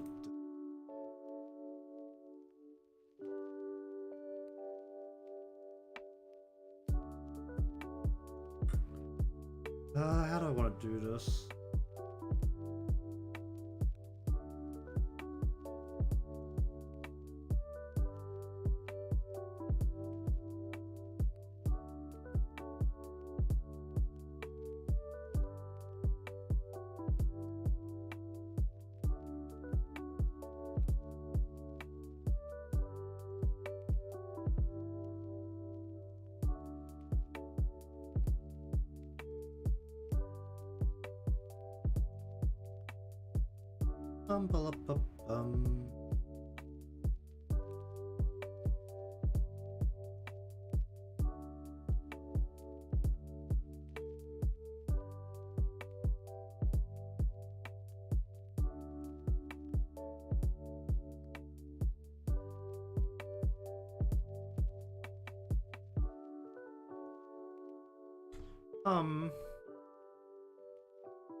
Need like a very orange here.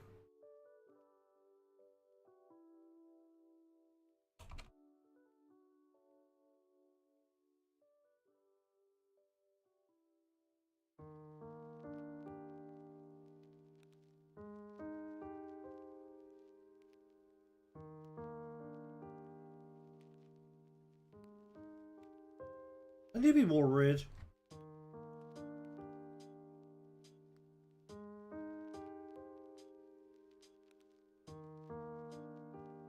Make it more red.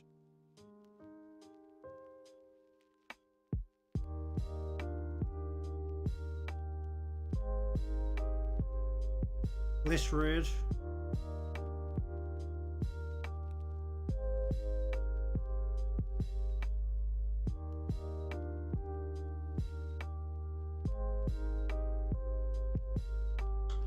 Um,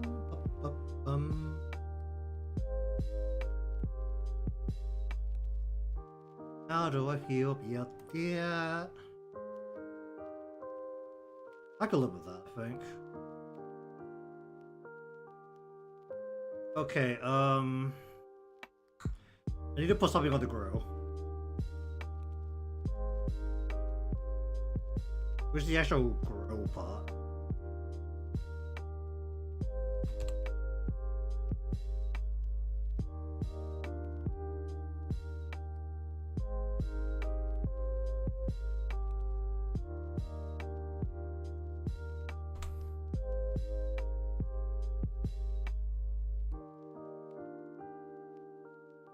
What's the best way to deal with this?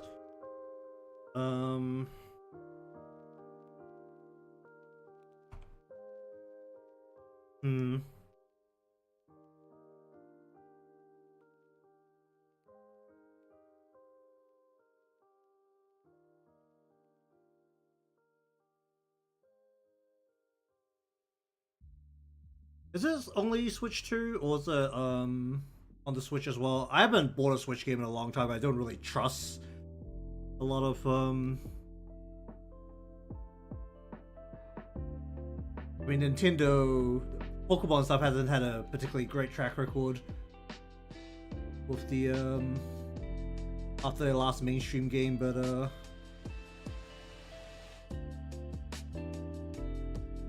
yeah, I just don't have enough things on the Switch 2 that I actually want to play to warrant considering buying one. Obviously, if I was like on the gaming side of content creation, then I probably would have considered it a bit more. Even though that would still been more if I was like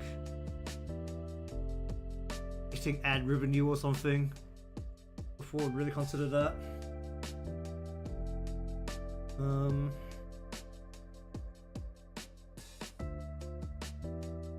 Does this need to be separated? Or can I just do it all in one slab?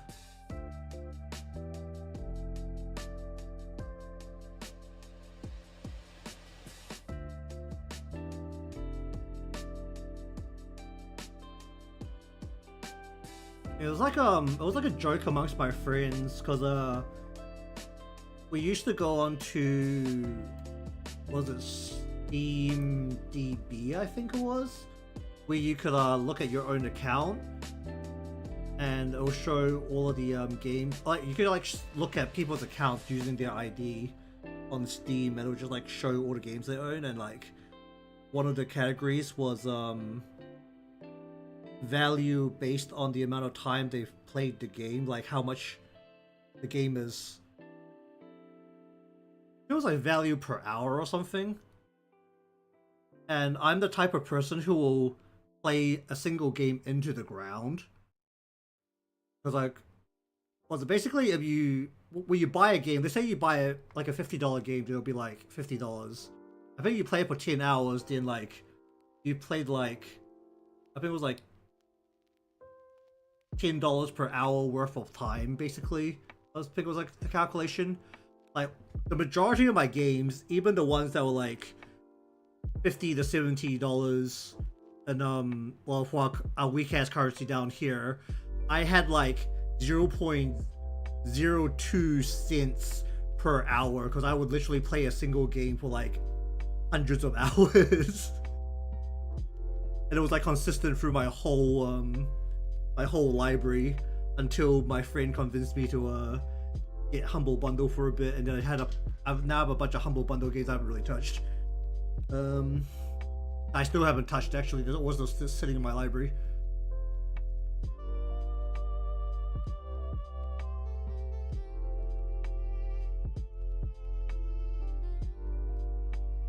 I mean, I think you can kind of still see it in my Steam library. How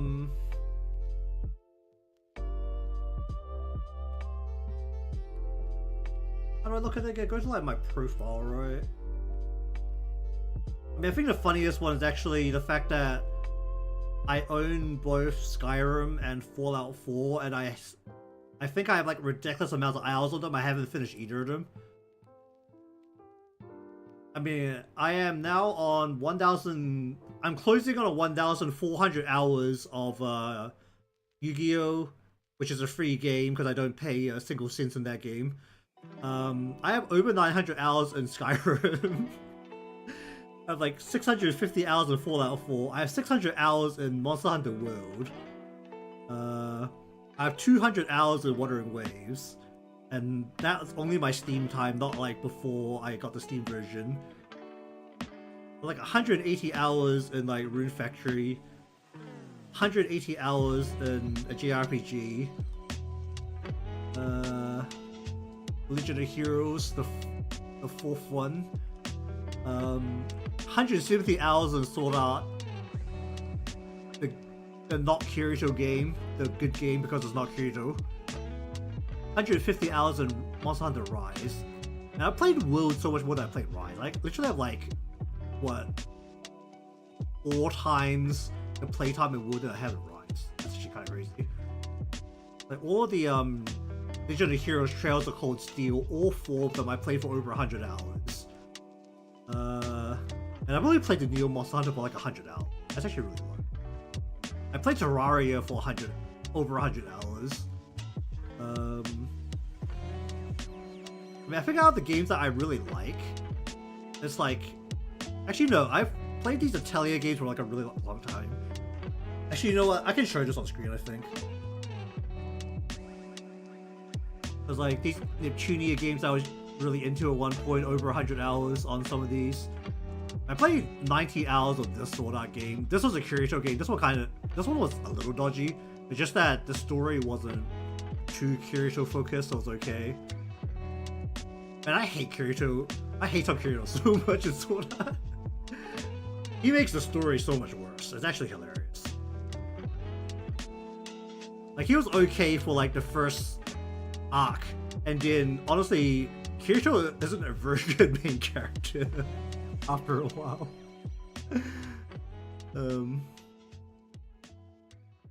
Yeah, I've got like nearly 90 hours in Hitman, and I actually got that game quite late into its lifespan. But I really like Hitman, just that the new games feel really expensive. I don't know how much I'm actually going to play them. I mean, Atelier... Can I actually search here? I can't... Oh, I can. Atelier... Oh yeah, this is actually the funniest thing. Cause my friends... Like, in my friend group, I'm like the really stingy one. And I actually re-bought this whole series of Atelier games when the DX version came out, because they're... So, over here, when the Atelier games came out, I don't know if I've said this story before, they were like $90, I think, on release. I think I got them the first time on special at about like $40 to $50, which is still quite expensive. These DX games, I got all 3 of the series because they come in trilogies. I got this all for $45. So 3 games for $45, plus all the DLC, which the DLC was originally more expensive than the games themselves, and you got all the DLC for all 3 games. It was a complete steal.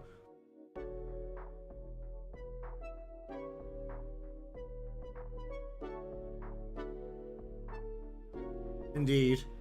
It's the thing that's running the model right now. How mysterious. And we're actually... And this is the, this is what I was using before VTube Studios.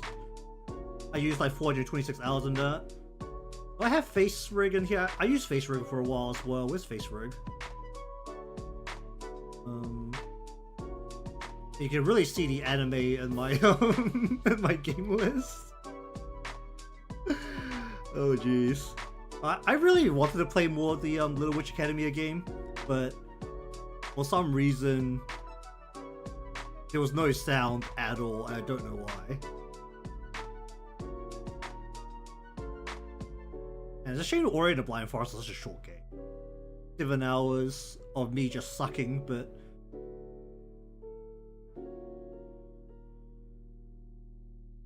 You can really see the JRPGs in my game list.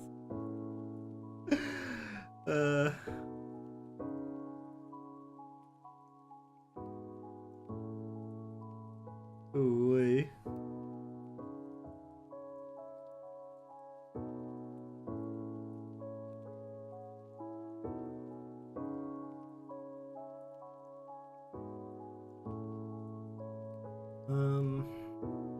The previous model I used was closer to I think, because the hat was like, the hat and the hair was probably a bit closer. I mean, I think about 4 models back, the bit of hair that went over the eye was literally, I just ripped it straight off Aruna, so you know.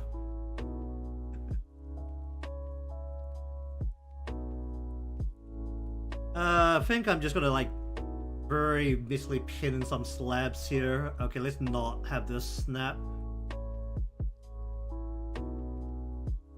I'm gonna like just make some very random shapes here, I think.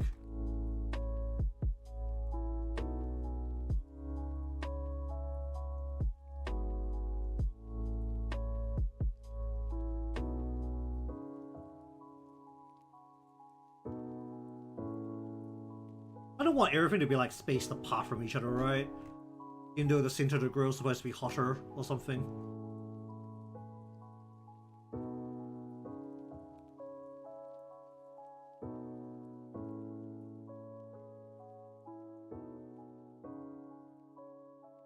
I want to be able to see the bit underneath, so I think we'll just only have a few slabs on here. Actually, these are smaller than my slabs on the plates. Let's make these bigger. The slabs on the plates are actually quite large, so we just make these a bit fatter.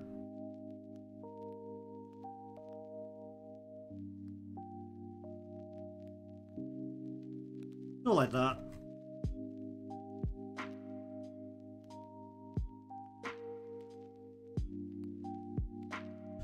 I mean, I still stand by it.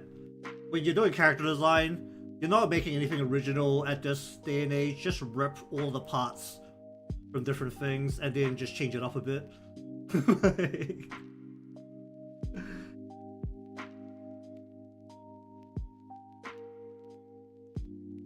Unless you're trying to do something really avant-garde, you're not reinventing the wheel. Someone's done it before. You can say you're completely original and then dig around for a bit and you'll probably find that you've copied someone.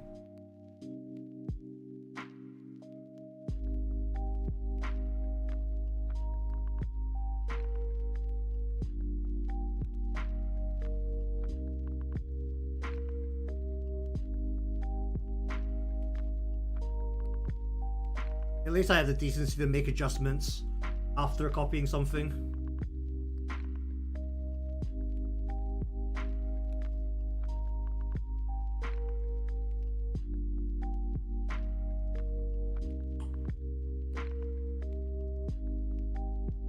Go with that.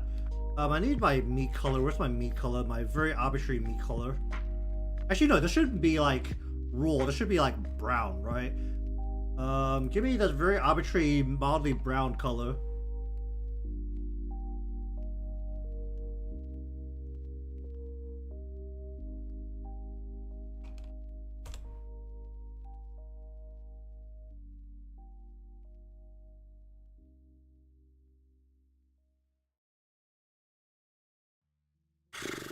How do I do the grill marks now?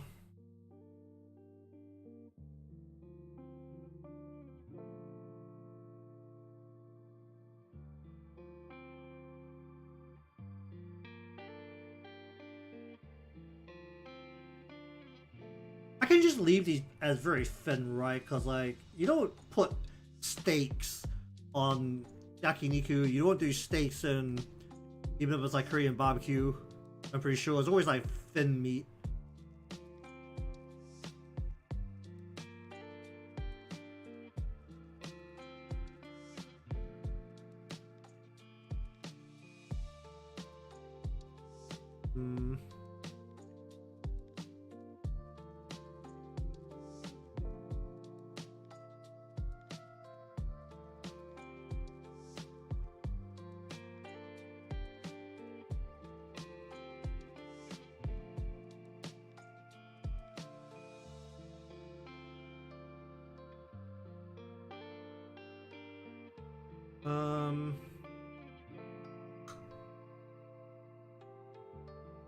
How do you grow meat?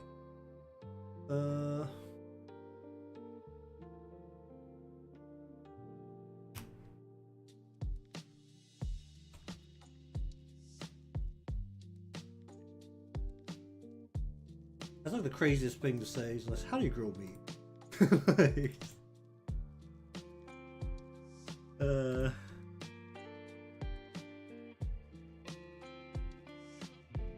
mean, I could like give one of these a red tinge near the middle as long as those a little raw. I don't think any of these are going to be moved, which is the main bit. So it will be like a matter of like it's just sitting on a hot grill but it's not getting any more cooked.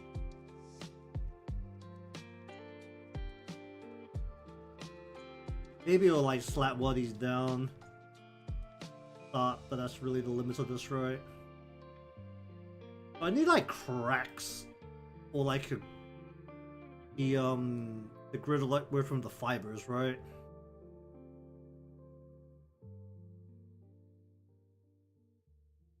How do I deal with that?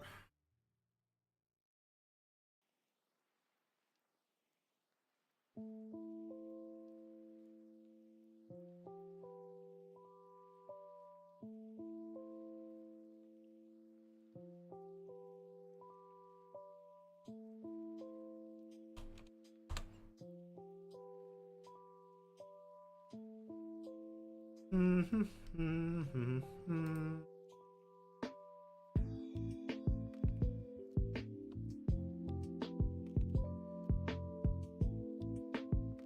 I pressed save. Oh, it's taking a while. Okay, good.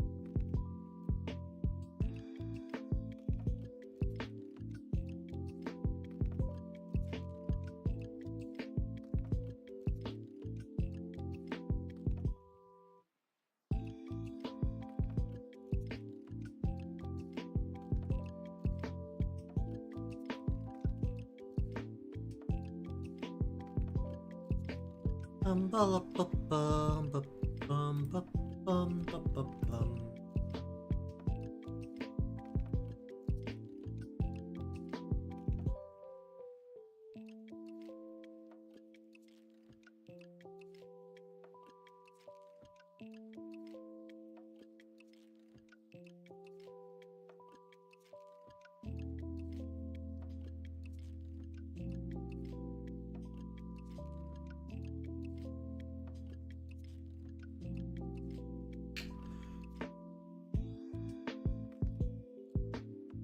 Okay, so I've got these marbling. Can I just go over the top and just be like...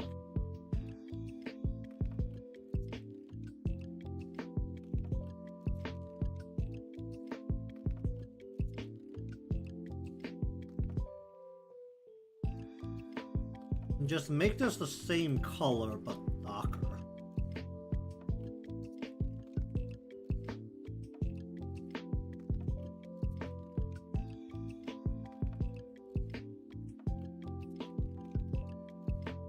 That's not what it looks like when the meat is cooked.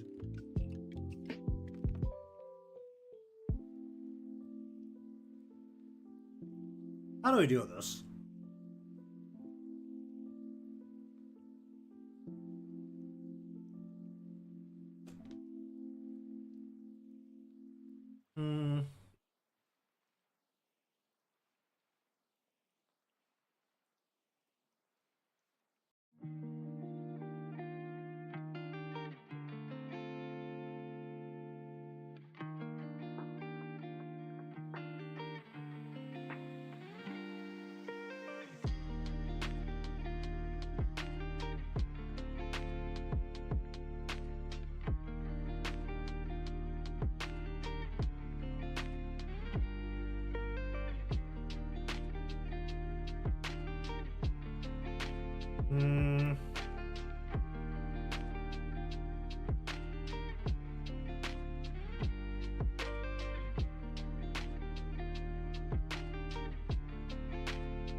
You know what, let's go on onto the storefront again, see if we can find something for like cooked meat.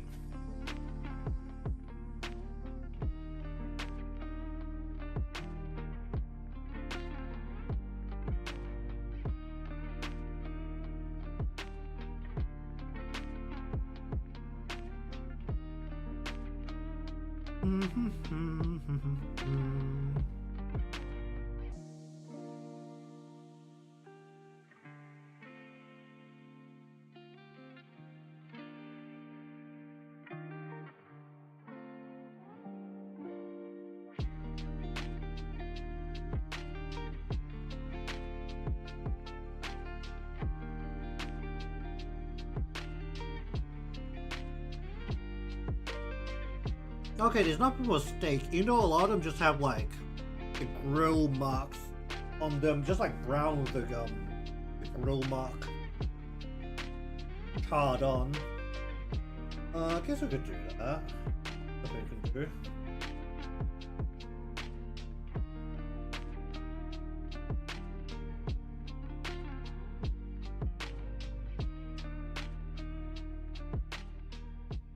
So our grill mark here will we just want like a blackish, brownish grill mark, right?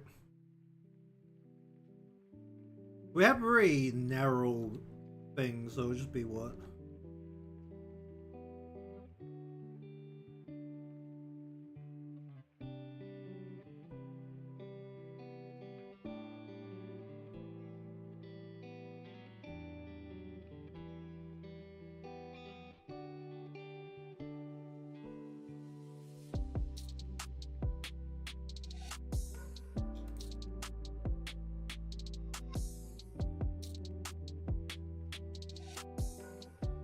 Hmm.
Make it a little bit less just fine lines.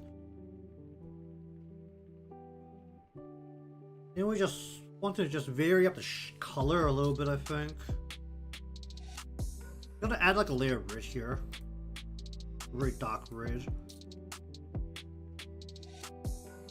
Just kind of like brush it on kind of randomly.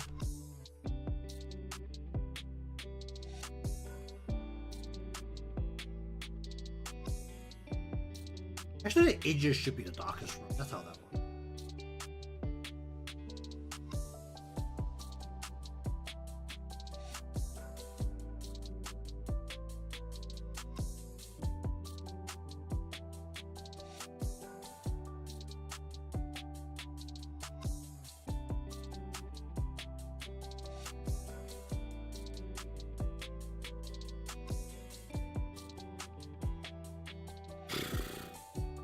I think it's time to just give it some random ass texture, just to make it a little bit more grainy. I think I have some grain textures of some kind, like some very grainy textures.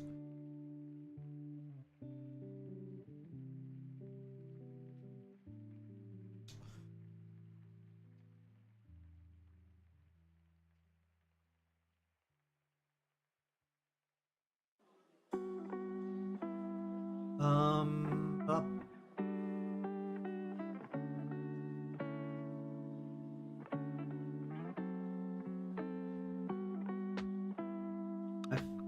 Where I had got some cake textures. That'll make it look pretty grainy, right? Up it.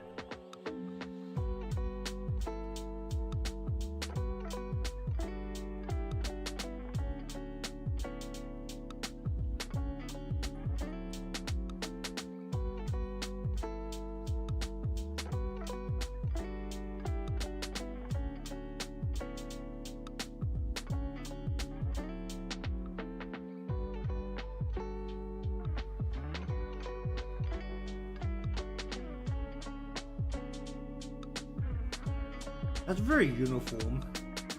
How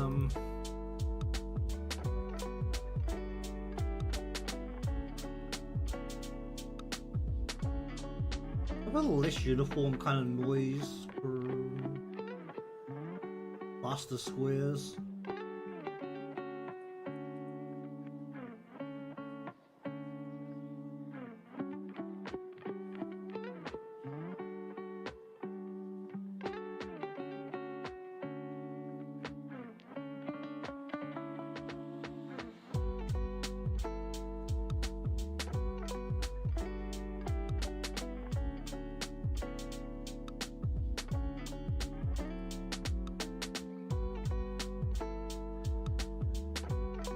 How do I feel about that?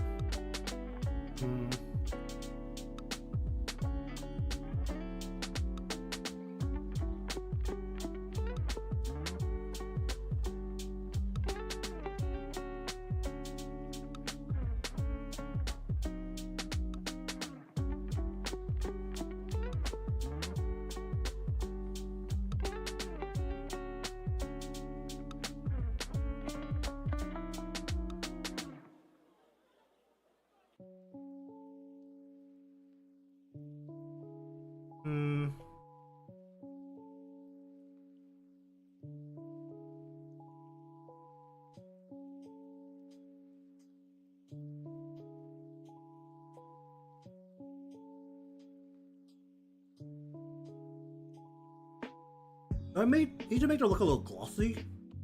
I think that'll help.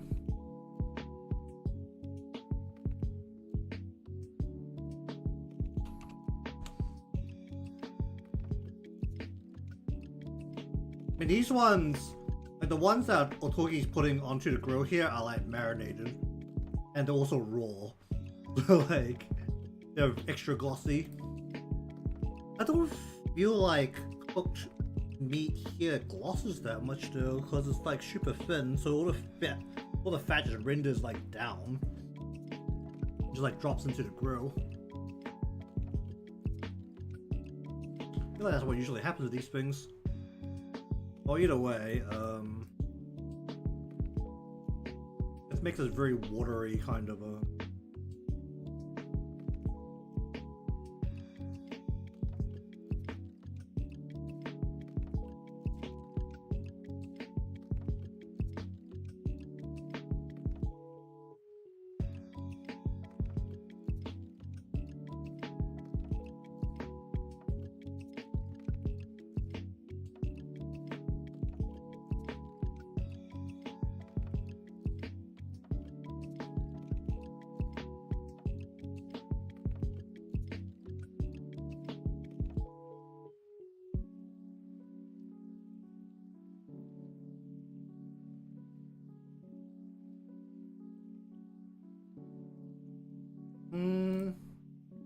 It makes it look a little bit more uneven.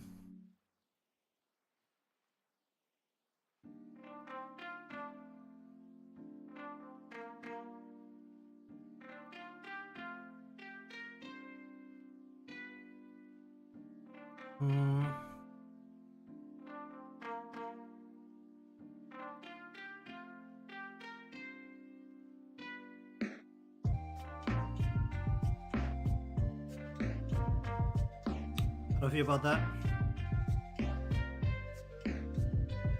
Okay, I'll just live with that for a bit. Okay, now for another fun bit on just the table. Where's the table? Where's the table? You.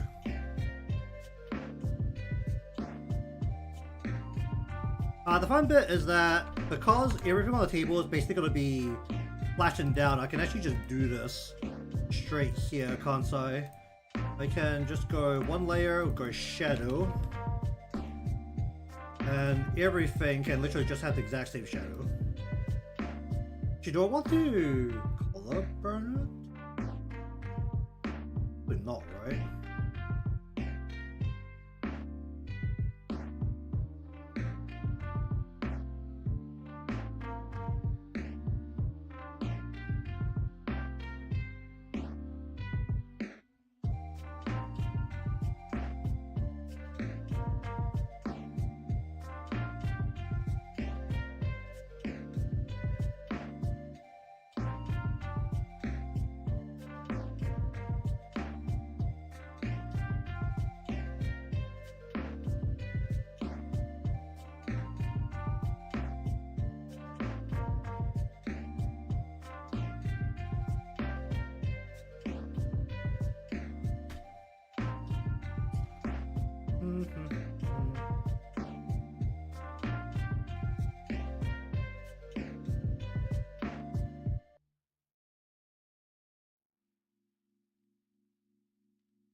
I need to do a whole bunch of shadows on the girls. I don't have the willpower to do it right now.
Alright, how much does that help?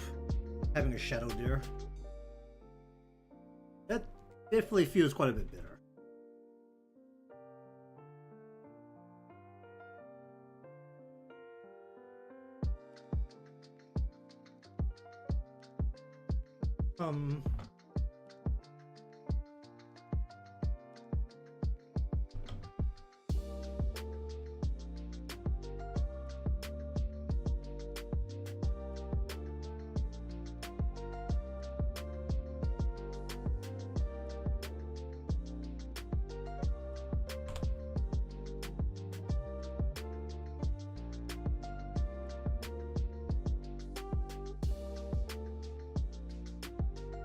Alright,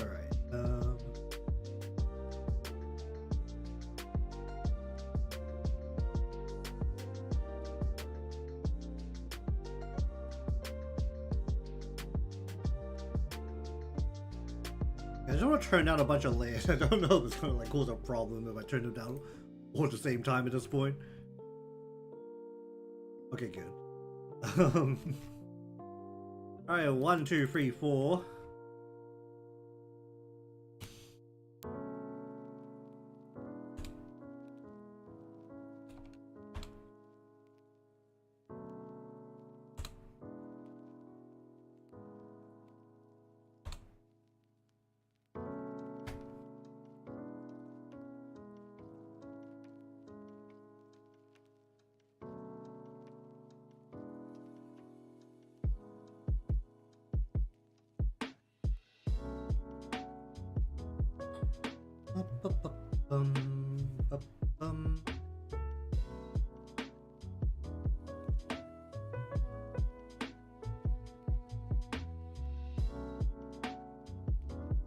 All the way back to the draft. Alright. How do we want to do this? So I want to just draw these in hard shapes.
I don't need the base, but that's going to be other fruit.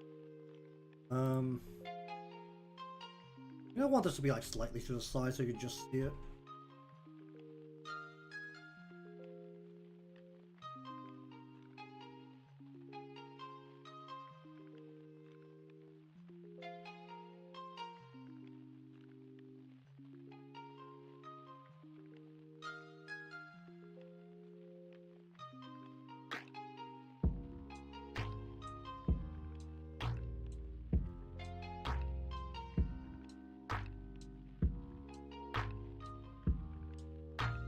I'm not being very careful with a lot of these lines, but they also aren't visible basically 100% of the time. So I feel like I have the liberty to not be very careful with these lines.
Really see how uncareful I am about this. Oh wait. These lines are a bit horrific.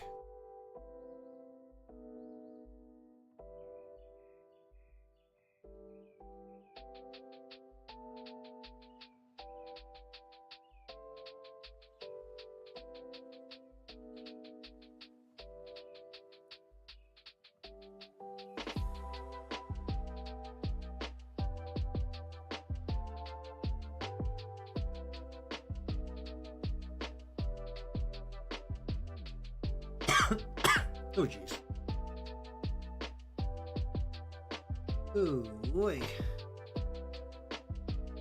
Okay, we're just gonna hide the rest of this under the table so we don't really care about the shape, so we're just gonna do that. Close it off.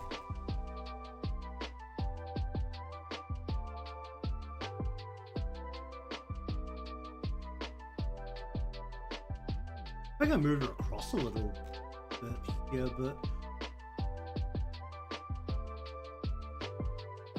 he's leaning forward, so our arm can actually cover the side of the chair quite a bit. I think we actually go here.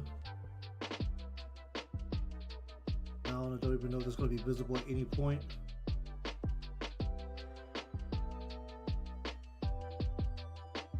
Like this.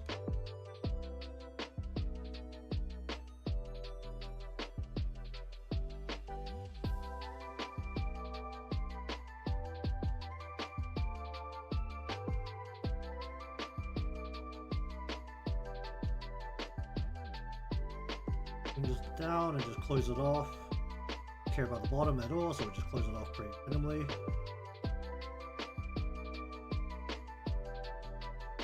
Okay, give me arbitrary color.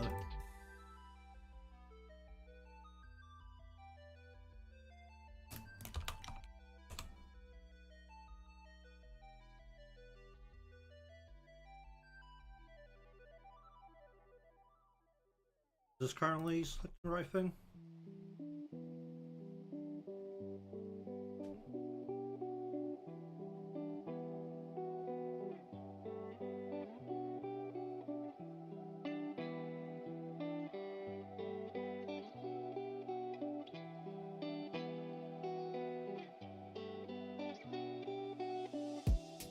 Here and there. Come on. The invisible bob or whatever.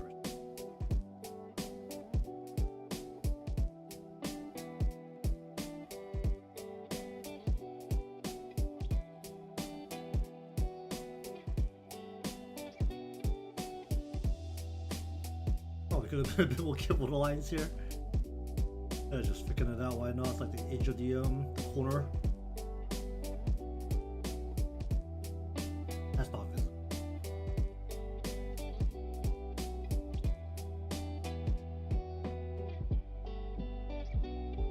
How much I actually need to do these chairs? Especially considering the visibility, which is there's a tiny little corner poking out behind Niko.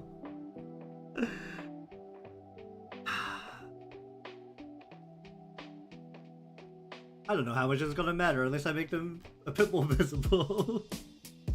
I think it's like the type just kind of poking out here, there's this little bit poking out like back here. I can see a little bit of my imperfections in the line there.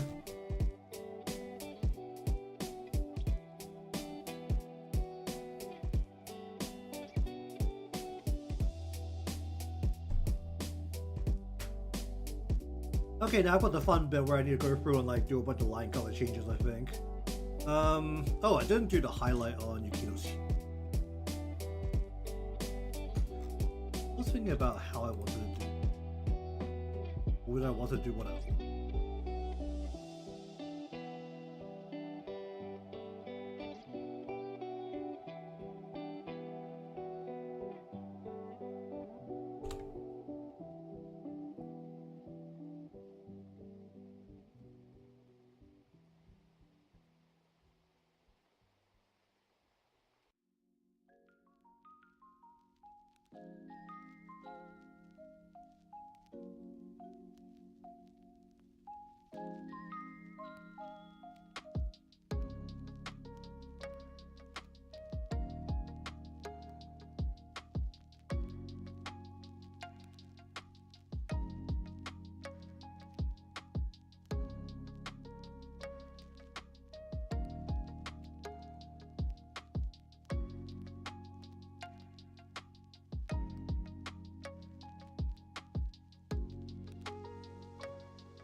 Can I just move that onto water layers?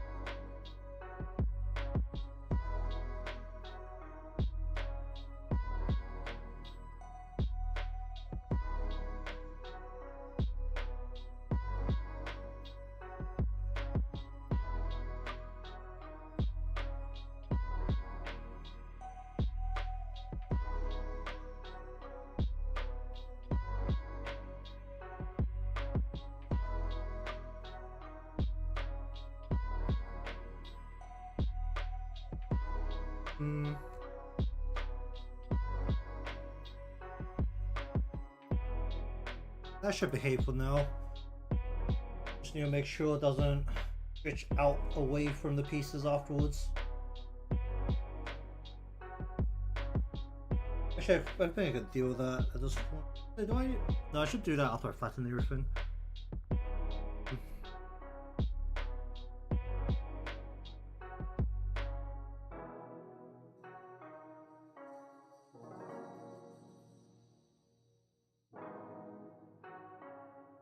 I don't know if I managed to do it very unintentionally, but it's actually a very nice thing where I don't actually need a lot of shadows, which is very nice. I can really get away with a very low number of shadows. Probably should be some behind the scarves, but the way the scarves are working right now, it's actually not going to be too much shadow. Usually where the light's coming from.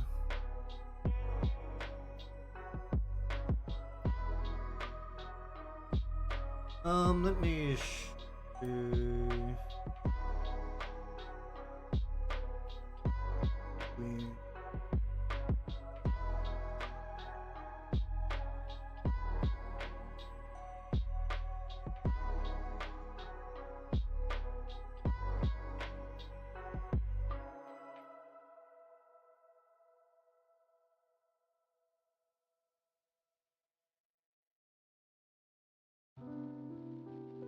this is updating for a while.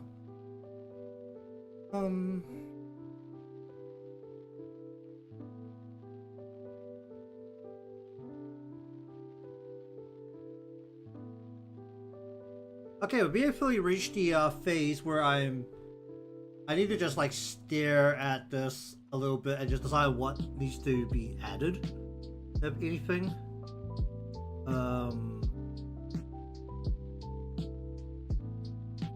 More realistically speaking, I think this is ready to be taken into Live 2D. Namely, I need to flatten the whole thing, and that just takes a while, and it's not very exciting. So I'll probably do that in my own time, because it's literally just me pressing or highlighting a set of layers and then going was it Shift Alt E immediately. It's very boring, but I think most of the parts are okay. I'm just thinking if I'm missing anything at this point. Particles, right? If I need any. I don't know if I should add those later or not. Because those are also things I can still add on the PSD version. Because they're not going to interfere very much with anything. Why is Otogi's halo, the center bit, so big on this? It does not look that big, I'm pretty sure, in her regular shot, does it? How big is that? Why is that so big? Yeah, it's like tiny. Why is it so much bigger here? That's huge. Especially this is probably also more modern than this. This is like... Why is that so big? I'm just like looking at it now. It's really catching the eye.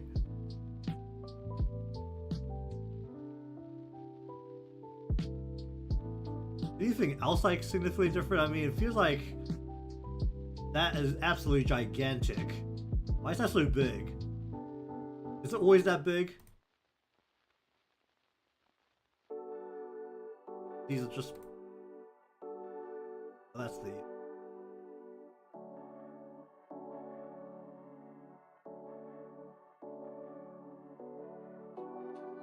I mean, it's bigger than her head for the most part, but it feels really large.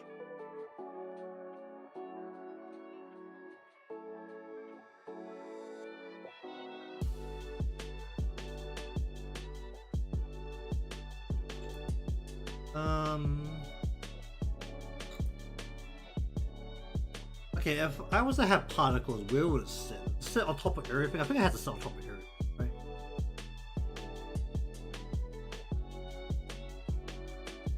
It just needs to not... If I want smoke coming off, there needs to be what not in front of the part. What's this part? That's the thing. Give me in front of this part. Oh, oh. Well, that's a problem. Well, if they don't ever... This is a good idea.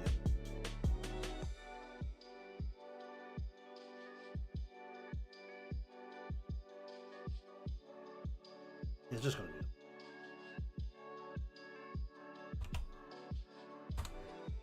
Okay, so we're just gonna use a white, maybe a little bit of red in it. We're gonna use the cloud brush here because cloud brushes can do everything. And we're just gonna make a folder here of just smoke. We're just gonna like tap in a couple of smoke clouds or actual clouds. So the smoke This can literally do anything. Oh, I do. So we just like fold these on top of each other. They literally just like look like smoke. Actually wonderful.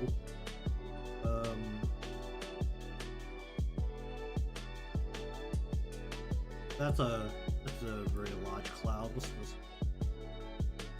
What is this? This is a pretty good. Yeah, let's make this a smoke too. Yoink. Smoke. As long as you make them wiggle a little bit and make them like fade in and out a little bit and kind of make them overlap a little bit, suddenly these clouds really work as like steam coming off the let's actually put 2 in here. Steam coming off the meat. Because you just like kind of fade them out and in and out and in as they rise and overlapping over each other. It really does look like just some cooking smoke. How many more clouds do I have?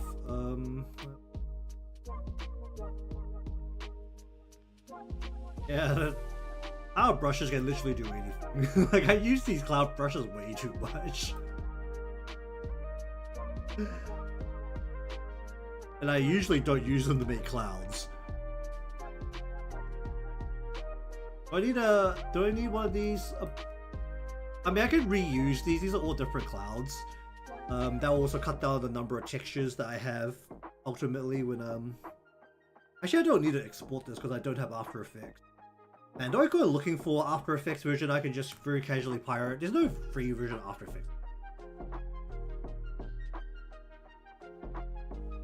But I think there's like some degree of Adobe that you can use without paying.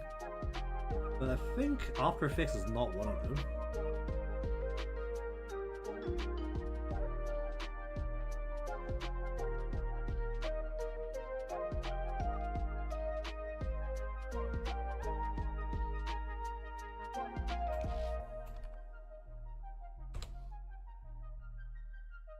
Or have they made it?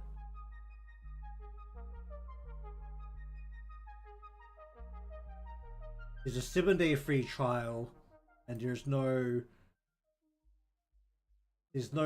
free version that just has limited functions. Because honestly, if there's a limited function version of After Effects, I'll probably just otherwise, I have to go looking for a version that doesn't have this completely ridiculous subscription because they have a monopoly on all of these things. And why can't it just be a one-time purchase? I feel like this is actually a program I would consider if it was a one-time purchase.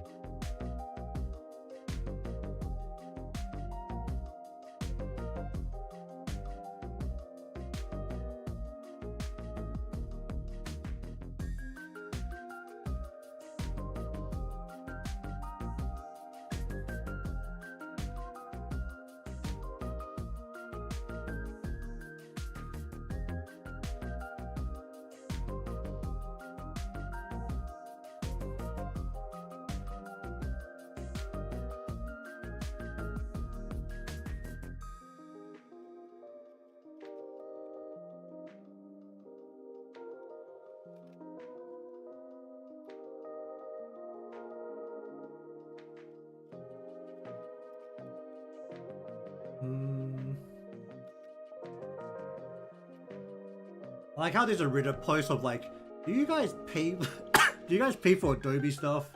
And all the responses are just like, no.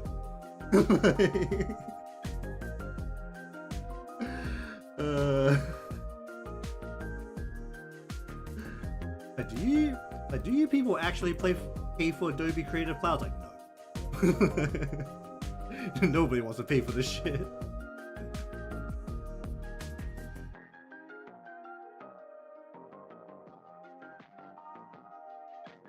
Because it's like the most aggressive pricing for the fact that they know they have a monopoly, so they can just charge you whatever they want. It's freaking ridiculous. Alright, but anyways, that will do it for today, I think, because I just need to sit here and change line colors and then flatten layers, and that's very boring. I don't really have that much time left for the day anyway, so it feels kind of silly to start it. So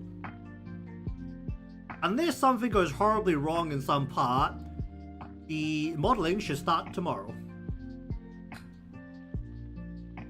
It should be okay. There's a couple of bits that I'm not too sure about, namely the water is still number one. I don't know how I feel about the way I've done the water. It looks okay. Like, looking at these cups, it looks fine. I do need to add a refraction probably to the top of the water to make it a little bit more dynamic, because right now it is just like a solid thing. Oh, well, I haven't actually done anything to the tongs, have I? I should probably do something with that. But otherwise, I might try and play around with it and see if I can find a way to increase the contrast, actually. I don't think I've got a good way of increasing contrast, because you can only do that on a single flat layer. You can't do that over a whole folder, if I understand correctly. Yeah, you can't. Which would be really useful for like doing these kind of illustrations. Because I don't really want to like slam the contrast, like flatten the whole thing, slam the contrast, and then like pull it back out, and then like slowly try to adjust it, because that's just kind of stupid. Otherwise, I need to make just like a whole bunch of layers on top and just try and like adjust them, basically like overlays, and just like merge them onto every single layer, because that's the only realistic way to do it. But either way, I'm going to try and get most of this flattened down, and if anything needs to change, then I'll mess with it next time. We'll start the modeling. Alright, so anyways, thank you very much for watching today's session of coloring. If you want to see this moving out of Clip Studio and into Live 2D, remember to be subscribed and following depending on where you're watching from. Leave a like, because it helps me out. I'll see you again next time.